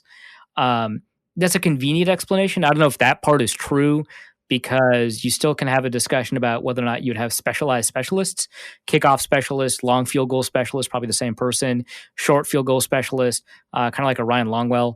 And then, do you have a long field punter and a short field punter? Like, do you have a guy who's got a great leg? And then do you got a guy who's really great at pinning somebody inside the 5? And so I don't actually think it was 3 specialists, but it's really convenient to say, 25 offense, 25 defense, 3 specialists. And maybe that was even the reasoning. But yeah, as the rosters grew, I think that's kind of how you got to 53. But then they also wanted to prevent a situation where one team had 46 that were healthy and another team that had 50 that were healthy, and that would create a disparity. Again, I don't love that reasoning, because they're always injuries just hurt. Like, it doesn't matter. But so they reduced the active roster to 46, but I think it was from 40 to 46 to 53 or something like that. I don't know the true history, but I'll link that Bill Belichick piece about that conversation. Next question is going to be from Don from Ohio. He has 2 questions. The first one is, over under 10 players/coaches caught on live mic cursing during the game. If you're referring to the one from tonight, I don't know if it hit 10, but it definitely hit about 8. There's a player on the defense, I believe it was a Texan, that didn't get his feet in. He scored because he wanted the interception, yeah. Yeah, I definitely heard that. But I don't think it hit 10. I think it was closer to 7 or 8. Yeah. So the XFL gave us kind of a preview of what that would look like, and it happens a lot. And I think in an NFL game, it would happen more, just because it's maybe a little bit more on the line, to be honest. So yeah, if it's just one game, I'd always say the under. But if we're talking about like a season, way over. We got one tonight, right? Yeah, we got a couple of them tonight. I definitely heard a couple of them tonight. So yeah, we're gonna hear a lot. I'm excited. So the final question is also from Don from Ohio, and I have this. James prevented me from reading this that I couldn't spoil myself. Don gave us a novel to go through here, so. I have this theory that Don was getting a little annoyed that he was no longer the default final question of the episode guy, because we were getting a bunch of relationship ones in, and because he's in a good relationship, he doesn't have to send in a relationship question. So sucks to be you. Congratulations on your engagement. Now you can't send in relationship questions. Yeah, sucks to... Well, hold on. You can still be engaged and be in a terrible relationship, but I'm just saying that that's my theory. And once the bloom is off the rose, Norse Code will be here waiting for you, happy to give any sort of relationship advice. Oh, that didn't sound negative or cynical at all. Let's go into the question. Don from Ohio asks, during the warm-ups of the Bears-Vikings game at US Bank Stadium, Mitch Trubisky sees a young fan out of the corner of his left eye waving to him. He decides to throw the kid a football for a souvenir. Unfortunately for Mitch, the kid was to his left and he overshot him and hit Arif square in the head. Arif fell to the ground, cracking his head open and bleeding uncontrollably. Jesus, Don. Trubisky felt so terrible about causing this injury. He offered life his own, or He offered his own plasma to save Arif's life. I'm missing a word there. Unfortunately for Arif, there was a side effect. Arif no longer had control of his left extremities, hindering anything he did with his left arm or leg except his ability to play cornerback on asphalt. That actually got significantly better. After months of testing, doctors found... So basically, he all of a sudden you had a stroke on your left side. Deal with it. Yeah, okay, yeah. Except when I'm playing corner. Yeah, except when you're playing corner, which you should just always be playing corner then. After months of... How would you even do... Never mind. After months of testing, doctors found one person whose plasma could reverse the effects. Carson Wentz. If Arif did go through with the transplant, he would have all of his extremities back, but becomes Wentz's number one fan, including getting his entire back tattooed with Wentz's face and have an uncontrollable appetite for dry turkey. Oh, Jesus. Arif's sudden passion for Wentz and turkey would also cause a massive internal struggle with his true self, causing him to go crazy. What does Arif do? Again, he's unable to get another transplant because that would be ridiculous / unrealistic. Right. Yeah, we got to maintain a semblance of realism. So my choice is whether or not to take the plasma infusion, right? That's the decision point we're determining. Correct. Okay. And the cost is I have to become a Wentz fan. That's just inherent. I can't like begrudgingly respect him but still hate him. Nope. And I become a huge fan, not just of turkey, but of like specifically of dried turkey. Yep. Okay, so like logically, I would take the transplant because I wouldn't disenjoy the fact that I enjoy turkey, except this internal struggle. But from my standpoint, where I am right now, where I can't stand Carson Wentz and I definitely can't stand dry turkey, like we're not even saying a turkey of indeterminate quality, which we'll find out later. It might actually be fine. We're talking about like known dry turkey. I'm just thinking about it, and I don't think I can sacrifice my brand here. That's all I have. Turkey of indeterminate quality. Really? I feel a bit like I feel a bit like Iron Man when he listened to Doctor Strange say "hitherto unknown." Like, really? Those are the words you put together in that sentence. All right, just wanted to point that out, just in case anyone else missed that. I can't. So the thing is, Wentz nailing me is like an absolute win, right? Like, yeah, okay, my skull gets cracked. That's bad. No, that's Trubisky. But Trubisky throws. I mean, sorry. Trubisky nailing me. That's an absolute win. No question, right? You have to get brought up in the presser then. Right, yeah. And you could even like fuel a feud where I could just be like, this was about me telling you that you couldn't throw left. You did this on purpose, but you can't have done it on purpose because you have no idea how to throw left. It would be very fun. There'd be a lot of paradox, like questioning on like all of the Around the Horn style shows. Yeah, right. Be like, but, does Trubisky throw in a paradox? Like, how can you aim for something and be terrible at it and still like, is this the broken clock situation of being right twice a day? Like all of that. And Michael Dorn gets brought in to talk about how time is a loop. But yeah, So getting my skull cracked open by an Aaron Trubisky pass, obviously a win for the brand. For the good comeback on that. For the brand, that's a win. Yeah, that's clearly a win. Not being able to use the left side of my body, tough. Like you said, I'm going to have to always play corner on asphalt. Maybe make some life changes to make that happen a little bit more often. But yeah, it would make it more difficult to do my job, but I would figure out how to just type with one hand. I don't think I can't take the transplant. I can't. You're going to find yourself playing more pickup football games than the characters. Than the characters in the movie The Room. Just be like, you'll just be sitting talking to a couple of people. Like, you guys want to play some football or toss the ball around? I really want to be able to use my left arm for a while. So I'm going to need to trail you for a bit. I can only use my left arm and my left arm and left leg if I'm going backwards. Just typing on a pocket keyboard while I'm going backwards, and the time I can use my left arm. You're actually just walking along the little like inlet, like the weird road that follows 94. Like you're just walking along that because it's like fairly straight, but you're just going backwards at that point, just typing along. And am I on Snelling yet? Where am I? Okay. Well, that is going to be it for this episode of Norse Code. Hope you enjoyed it. We will be back early next week to talk about the result of the Vikings-Packers game. Hopefully this is something that we'll be positive and happy about and have something positive to say about it. Or it'll just be all sorts of snarky fun. We will see. Who knows?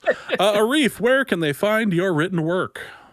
You can find me over at The Athletic, theathletic.com /author/Arif-Hassan. Hey, you guys just went over 1 million subscribers. Yeah, that was dope. I got a personalized thank you from somebody in the higher ups working on the data backend stuff, and I was like, okay, I know that you sent this to everybody, but I'm just going to take all the credit for it. So thank you. I got us to 1 million subscribers. I feel great. If you could credit me with that and give me a raise, I'd feel even better. Let me get this just to be sure. Over 1,000 of these are me, right? Like that puts me at a different level for insurance, right? But no, yeah. So right now there's a deal. I don't know how long it lasts. Probably not very long. Where if you sign up, you can sign up for $1 a month. So to celebrate the fact that we hit 1 million subscribers. So if you're not subscribed yet, do that. Get that great introductory rate, and you can find all my written work there. All right, well, that is going to be it for this episode of Norse Code. Hope you guys enjoyed it. We'll be back later next week. So for Arif, my name is James. Thank you guys so much, and please remember to always bring your wine towel. And we'll see you next week. Norse Code is the largest and only division of Norse Code LLC. You can find Norse Code on the Daily Norseman, SB Nation's official Vikings blog, at dailynorseman.com. You can also find it on iTunes, Spotify, YouTube, Stitcher, or wherever fine podcasts are aggregated. Our Vikings blogger extraordinaire and generally useful human is Arif Hassan, and he can be found on Twitter at Arif Hassan NFL. You can also find his written work at theathletic.com. I am your podcast host and producer, and my name is James Pagashnik. You can find me at the show's official Twitter feed at NorseCodeDN or my personal account at BigMono. If you'd like to donate a few bucks to the show, you can make your one-time donation at paypal.me/NorseCode, or you can make a recurring monthly contribution by visiting patreon.com/NorseCode. A donation of $3.50 per month does get you bonus material from the show and much more. Any questions or comments that won't fit in a tweet can be sent to norsecodepodcast@gmail.com. On behalf of the Norse Code staff, we thank you so much for listening. Our formula is this. We go out, we hit people in the mouth.